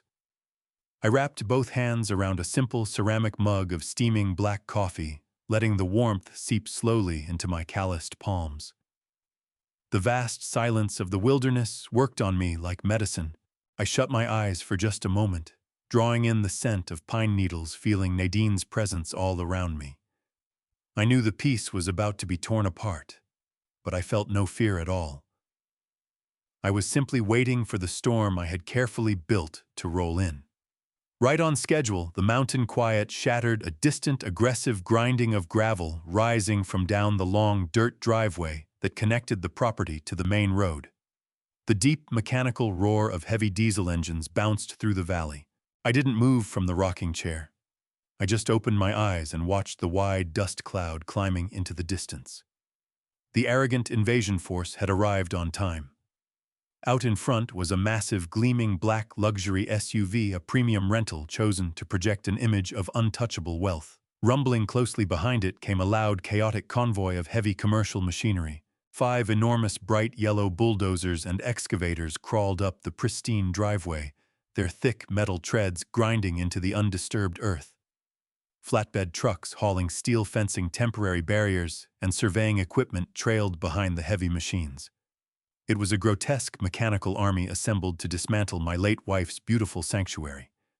They were not there to casually inspect the property or prepare it for a standard real estate sale. They had come to tear the land apart, to pour concrete across the lush green pastures, and raise the gaudy, overpriced luxury tech resort Lacey had designed inside her greedy imagination. The sheer audacity of arriving with a fully equipped commercial excavation crew to a property they had no legal right to touch was staggering. The gleaming black SUV rolled to a smooth, practiced stop about 50 yards from the cabin porch. The bulldozers idled noisily behind it, sending low vibrations up through the ground beneath my boots. The driver's door swung open, and Derek stepped out eagerly into the crisp mountain air. He was dressed in ridiculously expensive designer outdoor gear that had clearly never been touched by a single moment of actual physical labor. He wore a pristine new leather jacket, spotless denim, and boots that had never seen a day of real dirt. Lacey stepped out from the passenger side, wearing oversized designer sunglasses and a long, luxurious wool-lined coat that dragged slightly against the gravel. She carried an expensive cold brew coffee in one hand and a thick roll of architectural blueprints in the other. Behind their vehicle, several more sleek rental cars pulled to a stop, and a cluster of sharp-looking, deeply arrogant investors climbed out. They wore tailored wool overcoats and carried expensive leather portfolios. Derek and Lacey were laughing loudly, an obnoxious, victorious sound that sliced straight through the quiet, natural stillness of the ranch. Lacey eagerly unrolled her blueprints across the hood of the SUV, stabbing her finger toward the beautiful riverside pastures, as she explained to the nodding investors exactly where the concrete foundation for the main resort lodge would be poured. She gestured broadly toward the tree line, describing with obvious excitement how she intended to clear-cut the ancient pines to carve out a paved helicopter landing pad. Derek wrapped his arm proudly around her waist, basking in the admiring looks and praise of his wealthy guests. They were openly reveling in their stolen glory, drunk on the powerful illusion of total financial dominance. I raised my ceramic mug and took a slow, deliberate sip, quietly savoring the rich, bitter taste against the cold mountain air. I sat perfectly still in the cedar rocking chair, waiting patiently for them to finally lift their eyes from their arrogant, fabricated delusions. Lacey wrapped up her loud presentation with a sharp, theatrical snap of the blueprints rolling back into a tight cylinder. She turned toward the rustic cabin and pointed a manicured finger at the wooden structure already directing where the demolition crew should strike first. Her outstretched hand froze in midair. The triumphant smile drained from her face in an instant, replaced by an expression of raw, undisguised horror. Derek followed her paralyzed stare, his confident smirk dissolving the moment his eyes locked onto mine. He lurched backward in pure shock, nearly losing his footing on the uneven gravel, the color draining rapidly from his face until he looked ashen and sick. The loud laughter of the investors cut off sharply as they caught the sudden, terrifying shift in their hosts' demeanors. Derek and Lacey stood completely rigid in the dirt, mouths hanging slightly open in absolute disbelief. They stared at me the way a person stares at a vengeful ghost that has just climbed out of the ground to haunt them. They had genuinely believed I was tucked away in some underfunded state facility, hopelessly medicated, profoundly confused and stripped of every legal right. Yet here I sat perfectly composed on the front porch of the $18 million property they were actively trying to steal, watching them with the steady, ice-cold eyes of a man who held every winning card in the deck. The paralyzing terror radiating from their rigid bodies was deeply satisfying to see in real time. The trap had officially closed around them, and there was nowhere left to run or hide. The shock that had frozen Lacey cracked open and gave way to frantic defensive rage. I watched her manicured hands begin to tremble, not from guilt, but from a desperate need to hold together the fabricated reality she had so carefully built. She shook her head violently, as if she could physically dislodge the undeniable truth sitting right in front of her. She jammed her hand into her expensive bag and yanked out a thick stack of legal papers, the forged, durable power of attorney, the very document she and Derek had illegally altered under cover of night. She gripped those fraudulent pages so tightly that her knuckles went white. She took a bold step toward the porch, her heels biting loudly into the gravel. She leveled her finger directly at my chest, her face twisted into a mask of desperation and vicious entitlement. "Gerald, what in the world are you doing here?" she shrieked. Her voice rang out harshly against the mountain backdrop, scattering a flock of birds from the nearby pines. You are not supposed to be here. You are supposed to be back in Houston. You have absolutely no legal right to set foot on this property. She shook the forged documents wildly in the air like a desperate flag she was trying to pass off as a banner of victory. She wheeled toward the group of wealthy investors who were already exchanging uneasy, nervous looks. Do not listen to a single word this man says, she screamed at the crowd, her voice splintering with rising hysteria. He is incredibly sick. He is suffering from severe dementia, and he is confused. He has been legally stripped of all his financial and medical rights. I have the official notarized paperwork right here in my hand to prove it. He is a trespassing senile old man who has escaped his state-mandated care facility. Derek remained frozen near the SUV, his eyes jumping frantically, between me, his screaming wife, and the heavy machinery rumbling in the background. He was a coward, caught squarely in the headlights of his own enormous deception. Lacey saw that her husband had been swallowed whole by fear, so she seized command of the situation herself. She spun on her heel and stormed toward the excavation crew's foreman, a heavy-set man in an orange safety vest who looked profoundly skeptical of the scene unraveling before him. What are you waiting for? Lacey shrieked at the baffled foreman, her face flushing a vivid, unnatural crimson. We are paying you a massive premium to finish this job on schedule. I am the legal owner of this estate. I am giving you a direct order to begin the demolition this very second. Tell your bulldozer operators to push straight through those wooden gates and level that cabin. Do not let that crazy old man stop you from doing your job. If he refuses to clear the porch, call the local police and have him hauled away for trespassing on a private commercial construction site. The heavy diesel engines of the yellow bulldozers thundered louder, thick black smoke churning from their exhaust stacks into the crisp mountain sky. The ground beneath the porch trembled as the metal treads edged slightly forward. The wealthy investors began drifting quietly back toward their rental cars, reading the deep instability of what was unfolding. They were ruthless businessmen, but a messy, high-profile dispute over land ownership was not a fight any of them wanted. Despite the deafening roar of the machinery and Lacey's frantic, hysterical screaming, I remained perfectly still. I did not raise my voice to defend my mental capacity.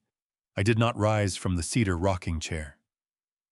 I lifted my ceramic mug and drew another slow, unhurried sip of steaming black coffee. My absolute calm enraged Lacey further. She felt her manufactured authority slipping fast through her fingers, unable to comprehend why the broken old mechanic she had bullied in Houston was now sitting before her like an immovable mountain. You are going to regret this, Lacey threatened, marching back toward the porch, breathing hard, clutching the forged papers tight against her chest. We have the legal backing of a major financial institution. We have $5 million securing this resort project. You are going to be locked inside a padded cell by sundown, and I am going to watch them pour solid concrete right over this miserable little cabin. I set my coffee mug down gently on my knee. I looked at her with an expression of pure pity and absolute zero mercy. You talk a great deal about the law, Lacey, I said, my voice cutting cleanly through the diesel roar with quiet, undeniable precision. But you clearly have no real idea how the law works. Before she could launch another volley, the solid oak door of the main cabin clicked sharply. The iron latch released, and the heavy door swung slowly inward, opening onto the dark interior of the house. The smug, triumphant look on Lacey's face died instantly. She stumbled backward and collided with Derek, who had finally managed a few hesitant steps toward the porch. Emerging from the shadows of the cabin was Preston Aldridge. My razor-sharp and expensive trust and estate attorney looked absolutely lethal in a tailored dark navy suit that stood in stark contrast to the rugged wilderness around him. He carried a sleek leather briefcase in one hand and adjusted his expensive silver-framed glasses with the other. He looked down at Derek and Lacey with the cold, measuring gaze of a seasoned predator who had just cornered its prey. But Preston had not come alone. Following closely behind him, stepping out onto the wooden planks of my front porch, was the local county sheriff. He was a tall, deeply imposing man in a crisp tan uniform, a wide-brimmed Stetson hat, and a gleaming silver star pinned to his broad chest. His hand rested casually, yet deliberately, on the heavy leather gun belt at his waist. Flanking the sheriff on either side were three heavily armed, stone-faced county deputies. They spread out across the porch, sharp eyes sweeping the crowd of investors, the construction crew, and finally settling squarely on Derek and Lacey. The sudden commanding presence of law enforcement instantly drained whatever false courage Lacey had managed to pull together. The roar of the bulldozers cut off abruptly as the rattled foreman waved urgently for his operators to kill the engines. A heavy, suffocating silence fell across the Montana ranch, broken only by the quiet, faraway murmur of the river. The balance of power had shifted in a matter of seconds. The arrogant wolves who had believed they were leading the hunt had just discovered they were standing at the center of a perfectly built, inescapable cage. Preston descended the porch steps with the smooth, unhurried confidence of a man who held absolute control. He stopped just a few feet from where Derek and Lacey stood, completely frozen in the crushed gravel. The wealthy investors murmured uneasily among themselves, shuffling another collective step back toward their luxury rentals. Preston opened his briefcase with deliberate slowness. He reached in and drew out a thick stack of official legal documents, bound tightly under a heavy blue seal. He raised the papers high, making certain every person present, from the machinery operators to the assembled businessmen, could clearly see the federal insignia stamped across the front page. He cleared his throat and projected his sharp, authoritative voice across the wide-open property. "I am Preston Aldridge, primary legal counsel representing the sole owner of this estate, Mr. Gerald Calloway," he announced firmly. "And I hold in my hand a binding federal court order signed by a federal judge less than 24 hours ago. This document officially nullifies any and all current claims to this land made by anyone other than my client." Preston lowered the papers slightly and fixed his piercing gaze directly on Lacey. "The document you are currently clutching in your trembling hand is not a valid legal instrument. It is a clumsily fabricated forgery, the product of a deeply arrogant and entirely criminal conspiracy." Lacey's mouth fell open to protest, but the words never came. Preston did not give her a single moment to recover. He turned to address the investors directly, making certain they understood the full legal exposure they had nearly walked into. "The document these two individuals presented to you and your financial backers was originally a tightly restricted, short-term medical proxy." Preston explained, his tone ringing with lethal professionalism.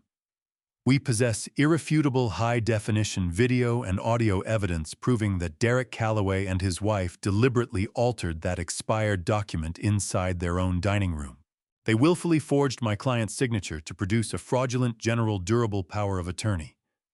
They committed serious federal wire fraud, aggravated identity theft, and major real estate fraud." The air in the driveway seemed to freeze solid. The investors turned to look at Derek and Lacey with undisguised disgust and mounting alarm, realizing they had been aggressively courted by two desperate federal criminals. Derek began to physically collapse under the crushing weight of the exposure. His breathing turned shallow and erratic. He pressed a hand to his chest, his eyes scrambling across the property as though searching for an escape route that simply didn't exist. He was hyperventilating short, ragged gasps of mountain air. His knees buckled under him, forcing him to lean hard against the hood of their rental vehicle just to stay upright. The polished, confident facade of the wealthy businessman had completely disintegrated, leaving behind a terrified, trembling figure who had finally been caught inside a colossal lie. While Derek was shutting down under the weight of his own panic, the local county sheriff stepped deliberately off the porch. His heavy boots crunched across the gravel as he moved past my son and daughter-in-law without so much as a glance in their direction. His eyes were locked on a figure shrinking near the rear of the convoy. It was the nervous man in the cheap, ill-fitting gray suit, The corrupt notary had been foolish enough to travel with them to Montana, hoping to collect another illegal cash payment for facilitating the final property transfer. He tried to ease himself quietly behind a heavy flatbed truck and disappear into the thick pine forest. But the sheriff closed the distance with ease. "Don't even think about taking another step," the sheriff commanded, his deep, booming voice stopping the corrupt notary dead in his tracks. The sheriff reached the trembling man and grabbed his arm with firm authority, spinning him around to face the crowd. "You are officially under arrest for your direct involvement in an ongoing federal forgery conspiracy," the sheriff stated clearly. He reached down to his thick leather gun belt and unclipped a pair of heavy, gleaming silver handcuffs. The sharp, metallic ratcheting of the cuffs snapping tight around the notary's wrists rang out across the quiet mountain valley. It was the definitive, terrifying sound of a criminal scheme meeting absolute justice head-on. "You have the right to remain silent." The sheriff continued delivering the Miranda warning with practiced cold authority as he marched the sobbing notary toward a waiting patrol cruiser. "Anything you say can and will be used against you in a court of law. You have the right to an attorney. If you cannot afford an attorney, one will be provided for you. Do you understand the rights I have just read to you?" The notary nodded frantically, tears pouring down his pale, clammy face as he was shoved into the back seat of the police vehicle. The heavy door slammed shut, sealing his fate. Watching their hired accomplice hauled into the back of a patrol cruiser sent another violent shockwave through my son.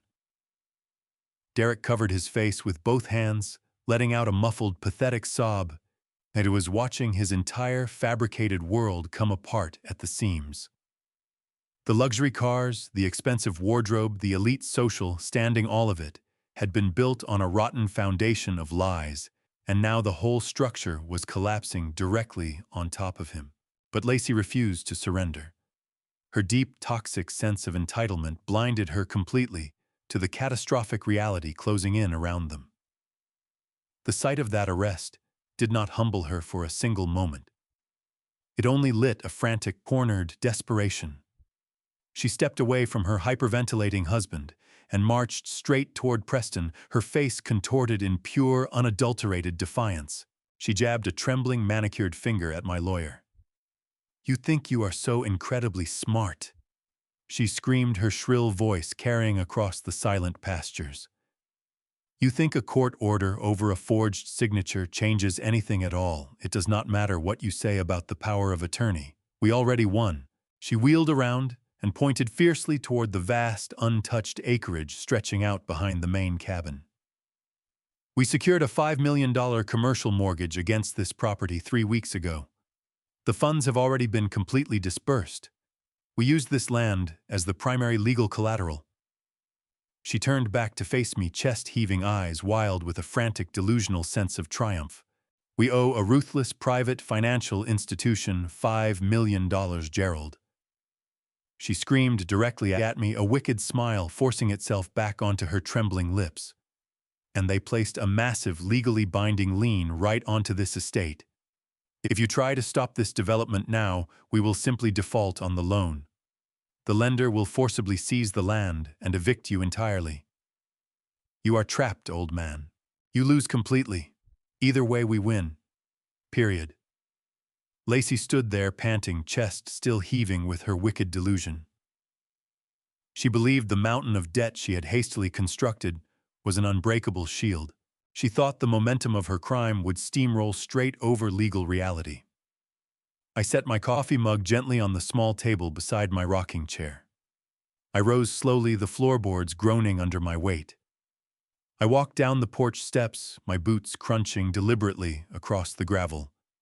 I did not look at my screaming daughter-in-law. I walked past her flailing arms and stopped inches in front of my son. Derek was leaning heavily against the hood of the black luxury vehicle, his face a portrait of pure, uncut panic. I looked him dead in the eye, searching for any trace of the little boy I had once loved so deeply. I found absolutely nothing, only the hollow, terrified stare of a cornered thief. "You really thought you had outsmarted everyone?" I said, my voice eerily calm against the silence of the mountain valley. "Haitiatin." You thought stealing $5 million with a forged document was a brilliant business strategy. But you forgot one very important detail about your mother. She was always 10 steps ahead of you. Derek blinked rapidly, his breathing shallow and erratic. He tried to speak, but only a raspy, pathetic wheeze escaped his dry lips. Lacey scoffed loudly from behind me, but I paid her no attention. 2 years ago, I continued, ensuring every single syllable landed with full, devastating weight. Long before your mother grew severely ill, we sat down with Preston Aldridge in his Houston office. We knew that the rampant commercial development in Bozeman was aggressive, and we knew that greedy developers would eventually come for this beautiful sanctuary. So Nadine and I made a permanent, irrevocable decision to protect her family legacy. We placed the entire 1,500-acre estate into a strictly protected federal conservation easement. I let the legal terminology hang in the freezing morning air, watching the arrogant investors behind Derek suddenly stiffen in absolute shock.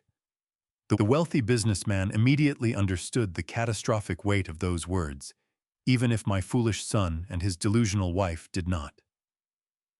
Lacey marched up beside her husband, her face twisted in a confused sneer. "I do not care what kind of stupid environmental paperwork you signed," she spat venomously. "A lien is a lien. The bank owns this land now." Preston stepped forward, positioning himself squarely beside me.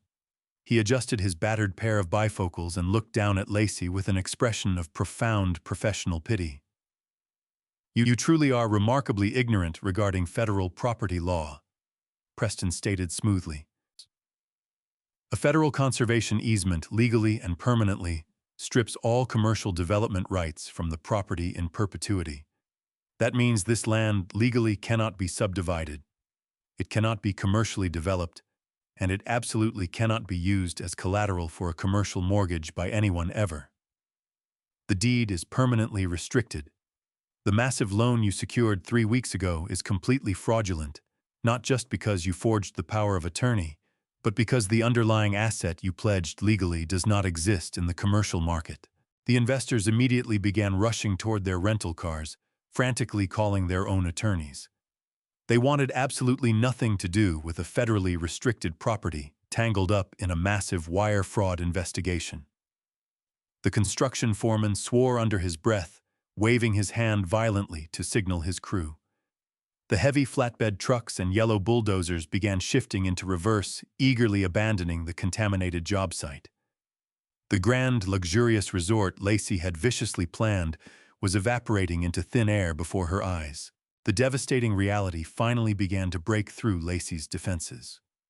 Her jaw dropped open, and the fraudulent documents slipped from her trembling fingers, fluttering aimlessly to the cold ground. But the nightmare was far from over. I stepped closer to Derek, forcing him to hold eye contact. "You did not borrow money from a traditional, heavily regulated commercial bank." I reminded him, my tone utterly merciless. "You went to a ruthless hard money lender to bypass the standard background checks. You borrowed $5 million from private predatory financiers who do not care about your excuses or your apologies. They only care about recovering their capital by any means necessary." Preston nodded in agreement, drawing a final document from his sleek leather briefcase. He handed it directly to my terrified son.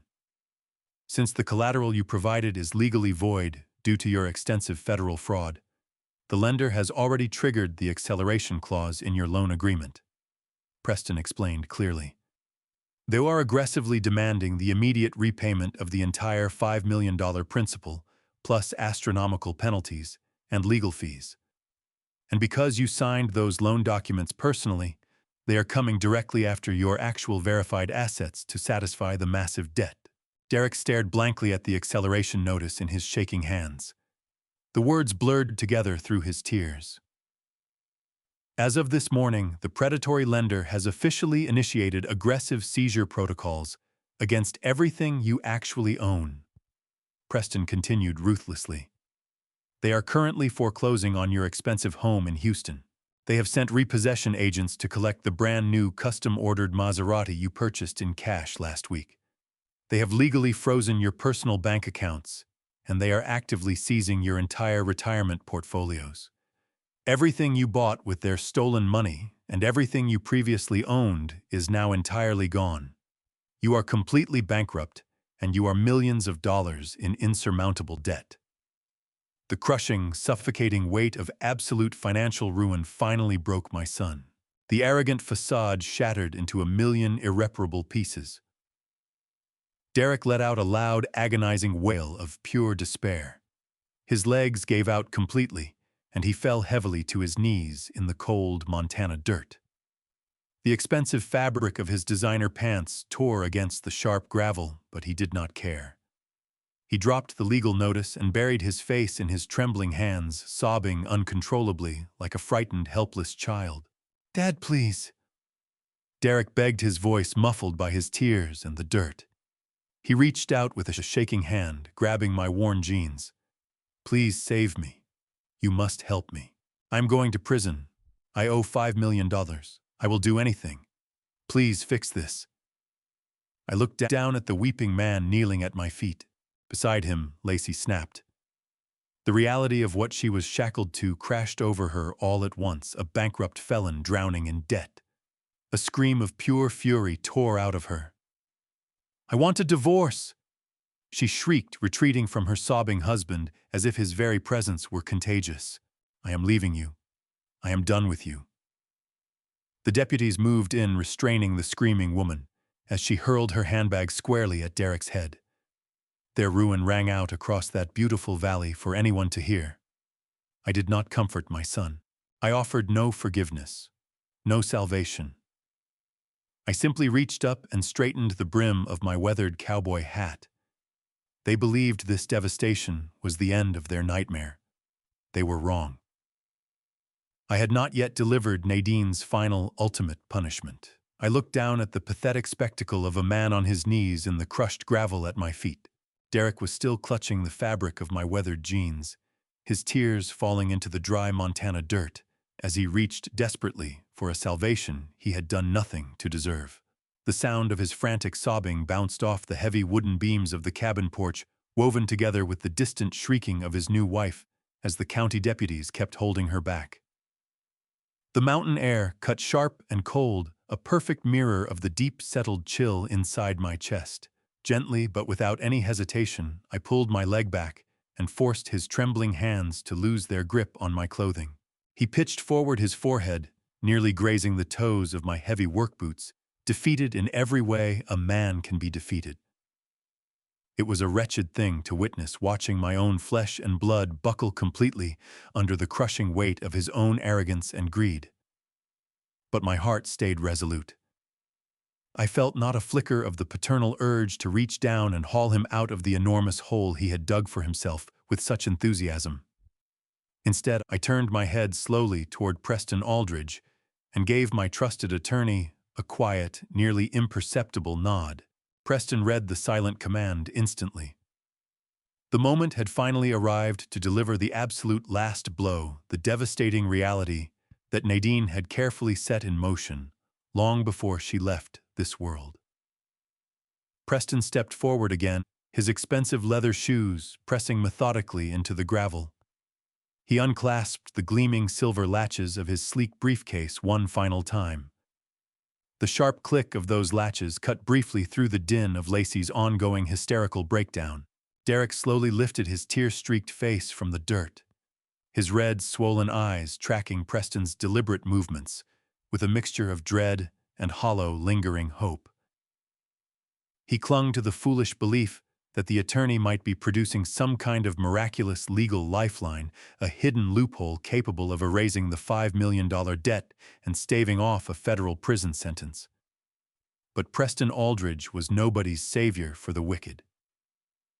He reached into the deepest compartment of the bag and carefully drew out a thick, heavily bound legal packet. It was entirely unlike the federal court orders and foreclosure notices he had presented just moments before.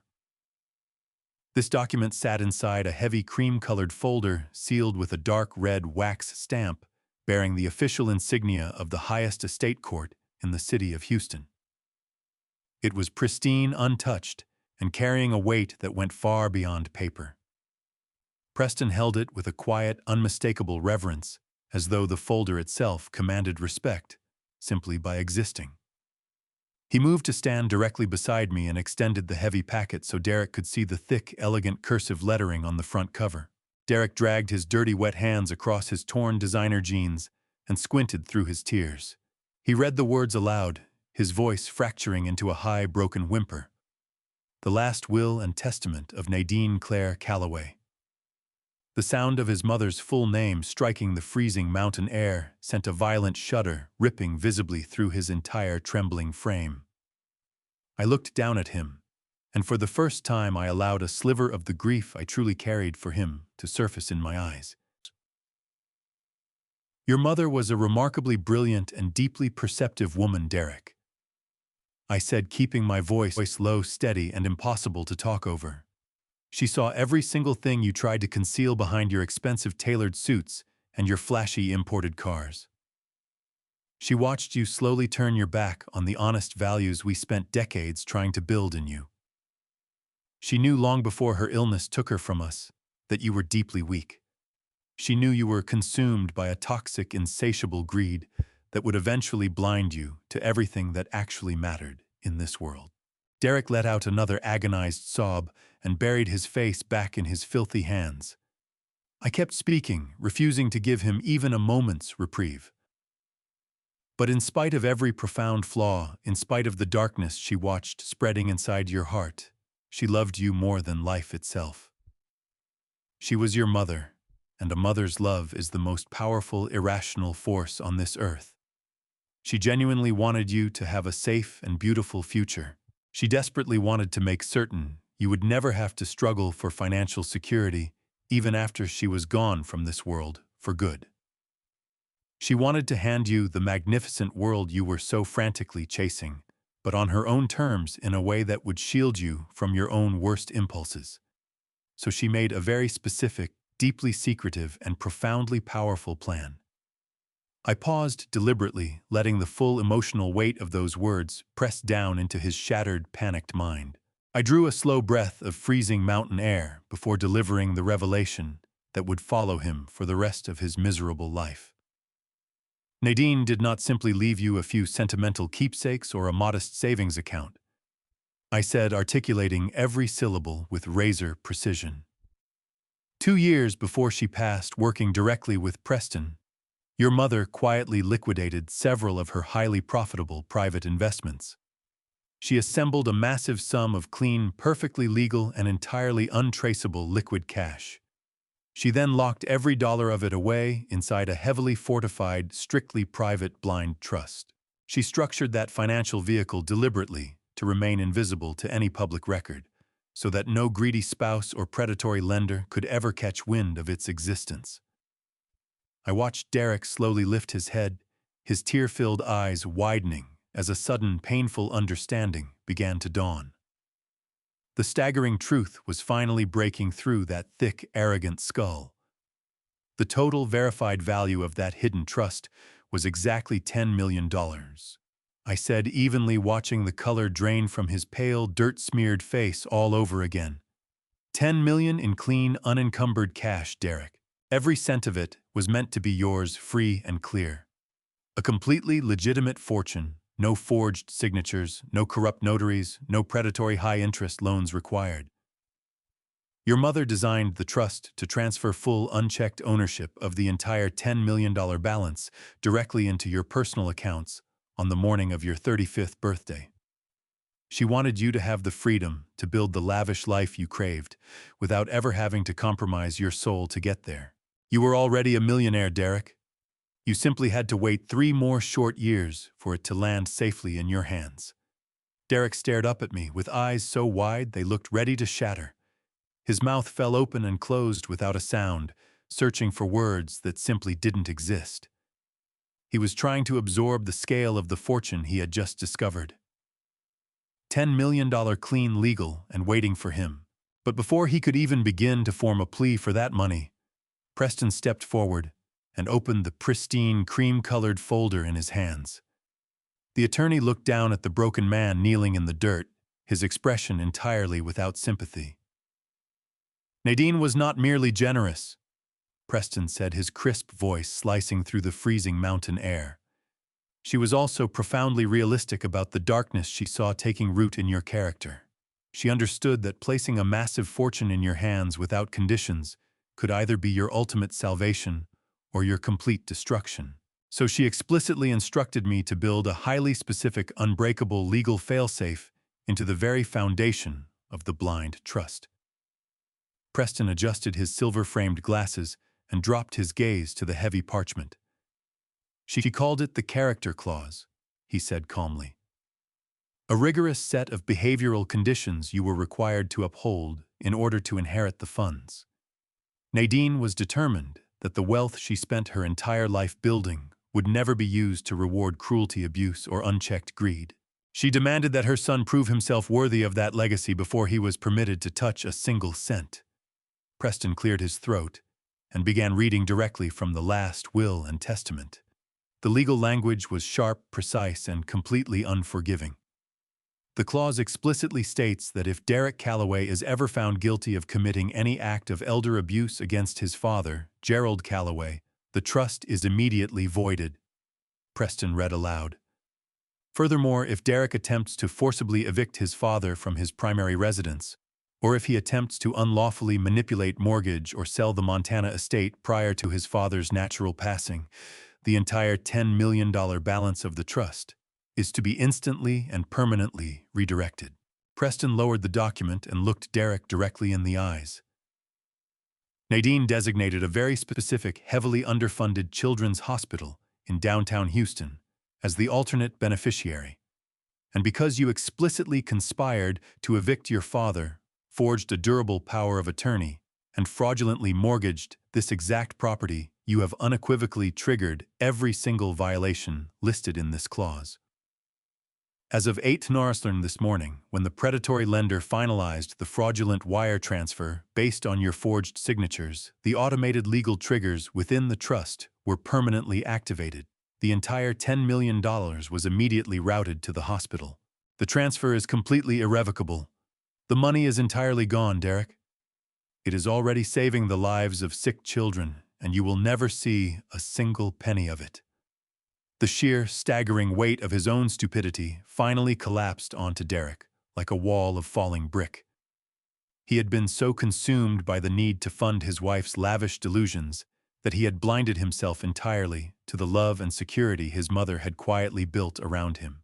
He had eagerly swapped a guaranteed legitimate $10 million fortune for a fraudulent $5 million loan that was now dismantling his entire existence.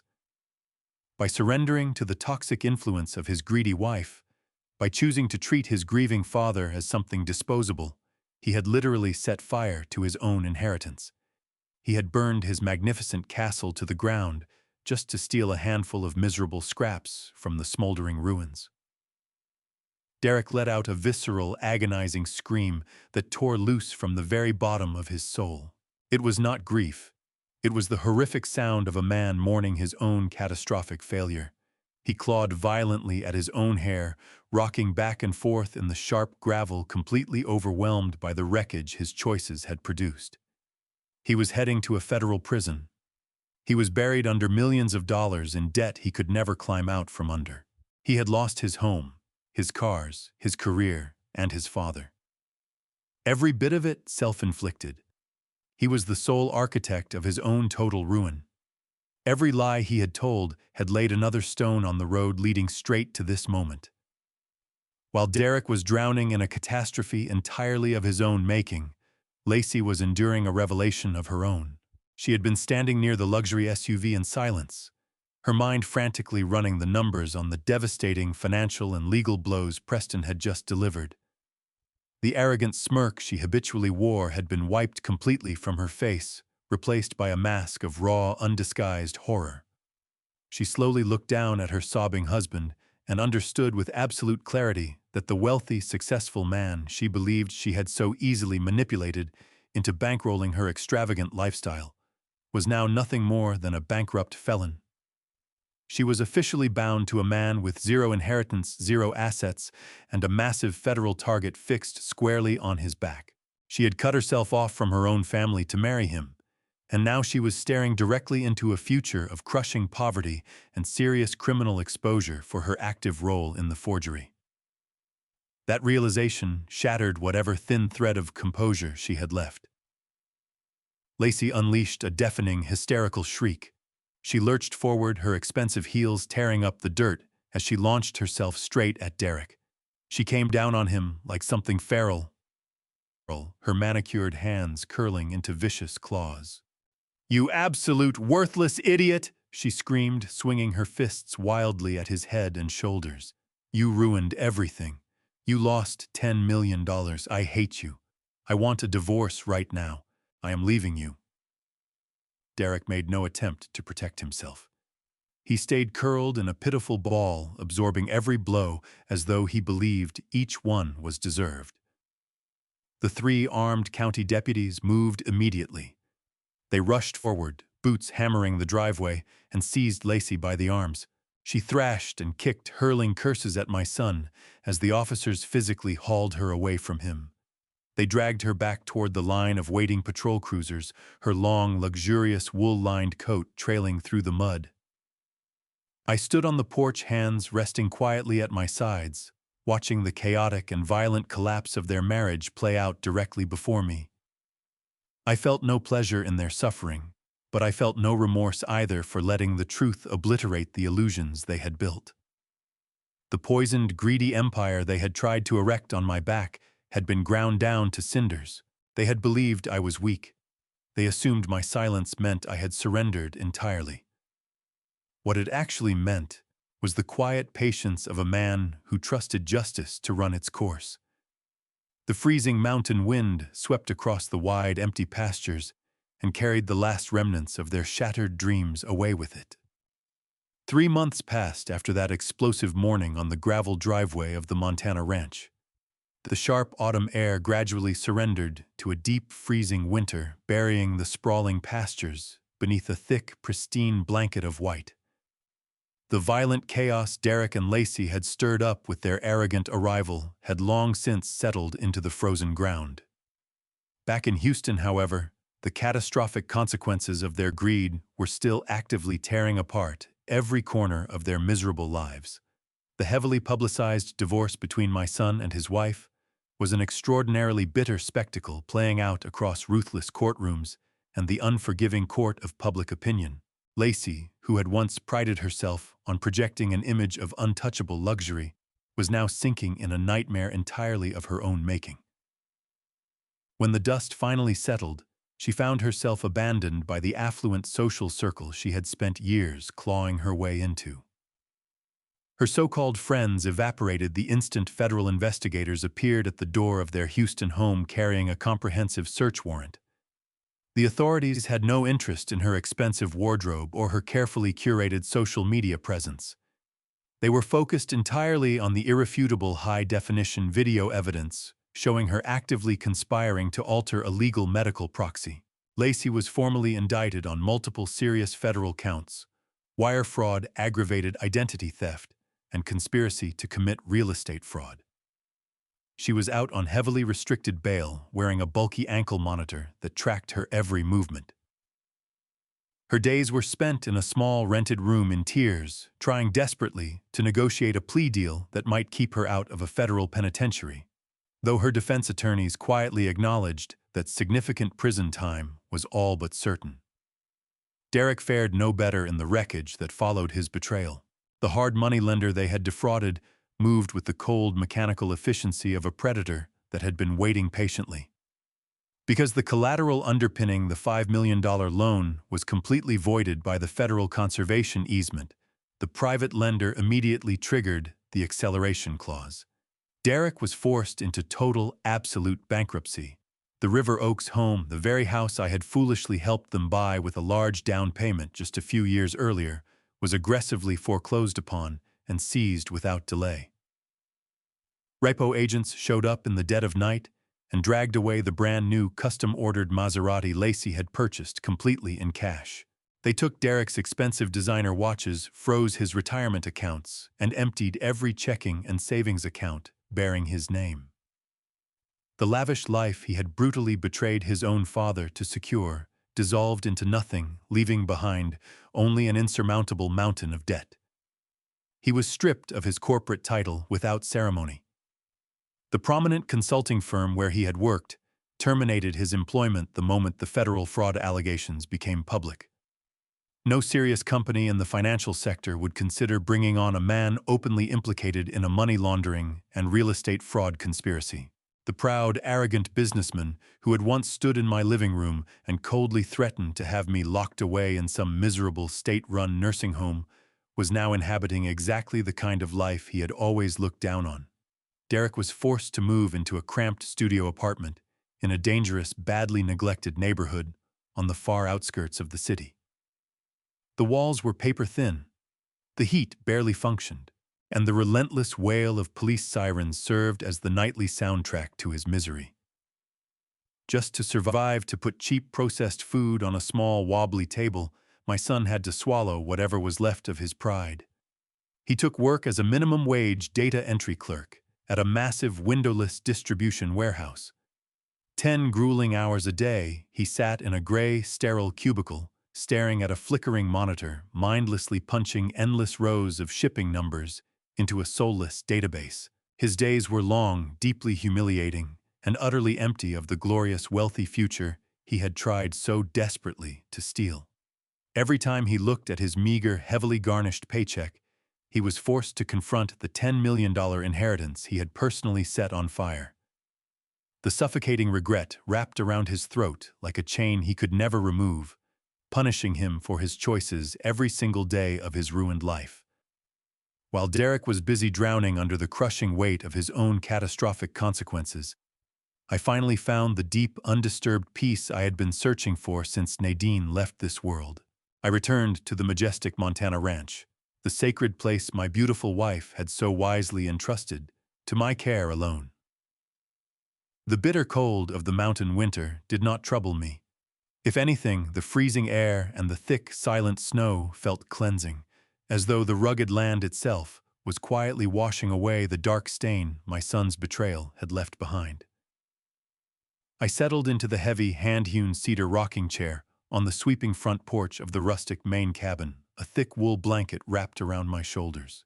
I cradled a simple ceramic mug of steaming black coffee in my calloused hands, listening to the soft, steady melody of the crystal-clear river running somewhere in the distance. The frantic noise of the city, the cruel scheming of my daughter-in-law, and the heartbreaking ruin of my son all felt as though they belonged to some distant, barely recognizable lifetime. I was finally truly free.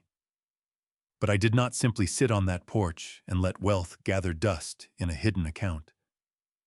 I knew Nadine had not fought to protect this estate so that an old mechanic could live out his final years in selfish isolation. She believed real wealth was measured by the healing it could bring to people who were genuinely suffering. Honoring her legacy became the central purpose driving everything I did.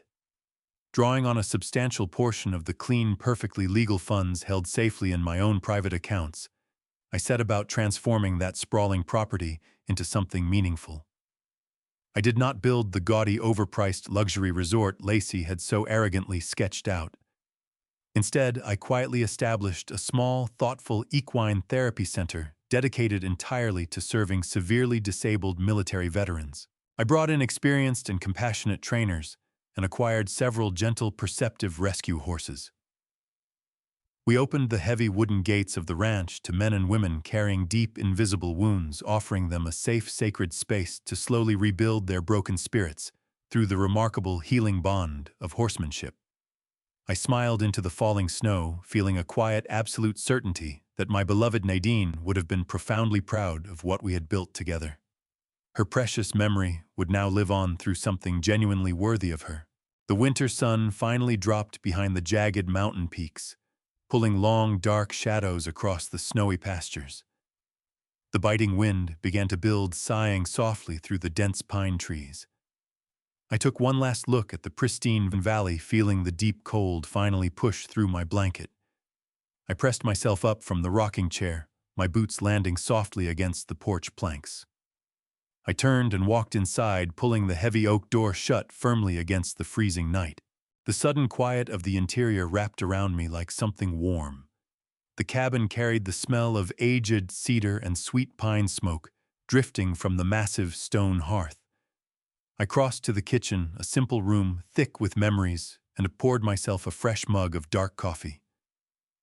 I closed my calloused hands around the warm ceramic and made my way to the worn leather armchair positioned directly before the crackling fire. I lowered myself into it, letting the deep cushions absorb the weight of my tired bones. The golden shifting light of the flames filled the dark room, casting long, soothing shadows across the rustic walls. For what felt like the first time in an eternity, my shoulders fully released. The tight, agonizing knot of anxiety and betrayal that had gripped my chest for so many months finally came undone. I was completely alone, and yet I did not feel any loneliness. What I felt was an enormous, settled sense of peace. I lifted my eyes slowly to the wide stone mantel above the fire. Resting at the center of it was the silver-framed photograph of my late wife, Nadine. The warm firelight moved across her smiling face, making her look almost present, as though she were seated right there in the room beside me. I took a slow sip of coffee, letting the rich, bitter taste anchor me to the moment. I spoke to her aloud, my voice quiet and steady in the stillness of the cabin. I told her that I had done precisely what she had asked of me. I told her that our beautiful sanctuary was safe from the greedy, destructive hands that had tried to tear it apart for personal gain. I told her the legacy she had spent her entire life carefully constructing was protected, secured within the conservation easement, and now devoted to a genuinely noble purpose. I looked into her bright, loving eyes in that photograph and felt a deep wave of bittersweet emotion move through me. I had kept my promise to her. I had protected our home, but to do it, I'd had to let our only son's fabricated world collapse entirely. It was not a victory I could celebrate. It was a solemn, heavy duty I had carried out with a broken heart. I told her how incredibly difficult it had been to watch our boy fall to his knees in the dirt, begging for a salvation he had done nothing to earn. I told her how much it hurt to walk away from him at the moment he needed help the most. But staring into those flames, I knew with complete certainty I had made the only right choice. Derek had allowed a toxic, insatiable greed to rot his moral foundation from the inside out. He had chosen to align himself with a cruel and calculating woman who viewed his own father as nothing more than an obstacle to be removed. Together, they had conspired to forge legal documents, steal millions of dollars, and consign me to a miserable state facility without a single trace of remorse. Had I simply forgiven him, paid off his debts, and shielded him from the predatory lenders who came calling, I would have done nothing but validate everything he had done. I would have shown him that federal crimes, family betrayal, and abuse carried no real consequences. I would have been an active partner in his moral destruction. By stepping back, by letting the full, unforgiving force of the legal and financial system crush his delusions, I delivered the hardest lesson a father can ever give. I made him look directly into the abyss his own choices had opened beneath him. I pulled away the comfortable safety net he had always assumed would be there. He is now living in a cramped, miserable studio apartment, clocking in at a grueling minimum wage job and facing a lifetime of financial ruin. He is finally learning what hard work, honesty, and accountability actually feel like. It is a brutal and unforgiving existence, but it is precisely the life he constructed for himself, one deceitful act at a time. Many people might hear my story and call me cruel for allowing my own flesh and blood to sink to the very edge of total ruin. They might say a father should always protect his child, regardless of the crime. But at 70 years old, after a lifetime of hard work and painful betrayals, I have arrived at a truth I cannot argue with. A parent's love must never function as a shield for a child's greed and deliberate criminality. If you endlessly protect them from the consequences of monstrous behavior, you are not saving them. You are teaching them to become far more efficient monsters. Real love, the kind with any genuine power to rescue a rotting soul, sometimes demands that you step completely aside and let life strike with its full, unfiltered weight. It asks you to watch someone you love shatter into pieces so that they might finally learn to rebuild themselves into something honest, something real, something worth being.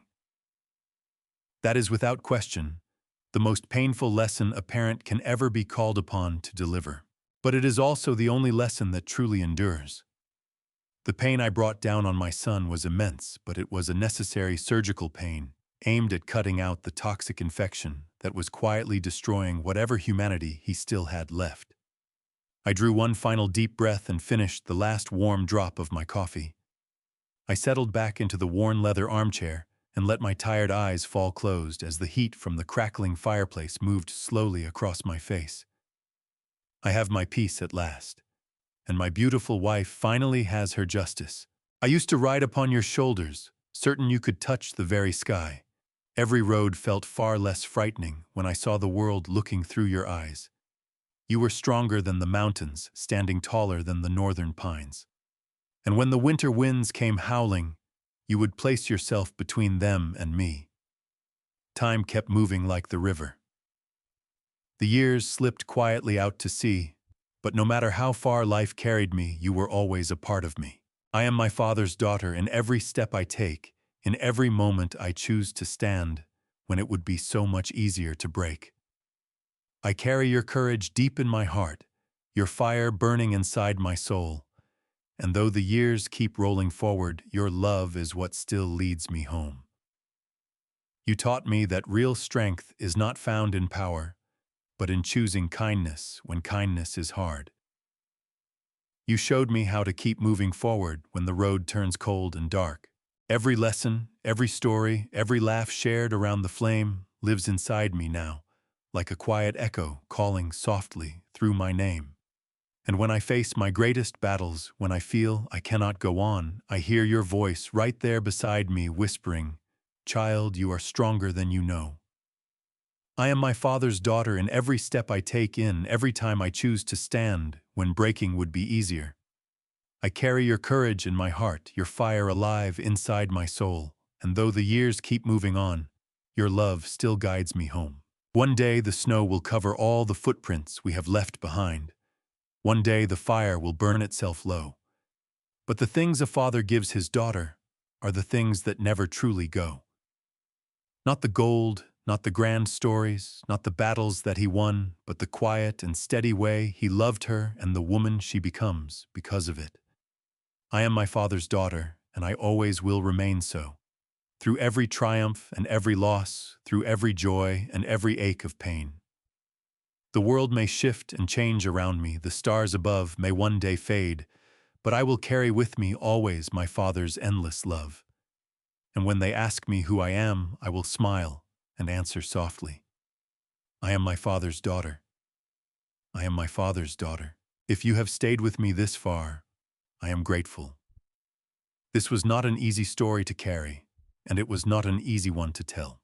Looking back on all of it, the betrayal, the long months of silence, the morning on that gravel drive, what strikes me most is the cost. Not the money, not the legal battles. The cost of watching your own son choose greed over decency and having to love him enough to let the consequences find him anyway. I believe God placed Nadine's wisdom in that will for a reason. Her character clause was not cruelty. It was the last act of a mother who still believed her son could be saved, just not by being shielded from himself. Here is what I would want any parent or any person to take away from what happened to our family. If someone close to you suddenly treats you as an obstacle, rather than a person, pay attention. That shift tells you everything you need to know about what they value. Never confuse a parent's patience for weakness. Silence and stillness can be the most deliberate strategy in the room. Document everything. The truth only protects you when you can prove it. If you shield a grown child from the consequences of serious wrongdoing, you are not saving them. You are funding the next betrayal. If this story moved you, I hope you will share it with someone who needs to hear it. Leave a thought in the comments. I read them, and your words matter more than you may know. And if you have not yet subscribed to Dad Revenge, I would be honored to have you stay. Thank you deeply for your time today. Take care of yourselves and take care of each other.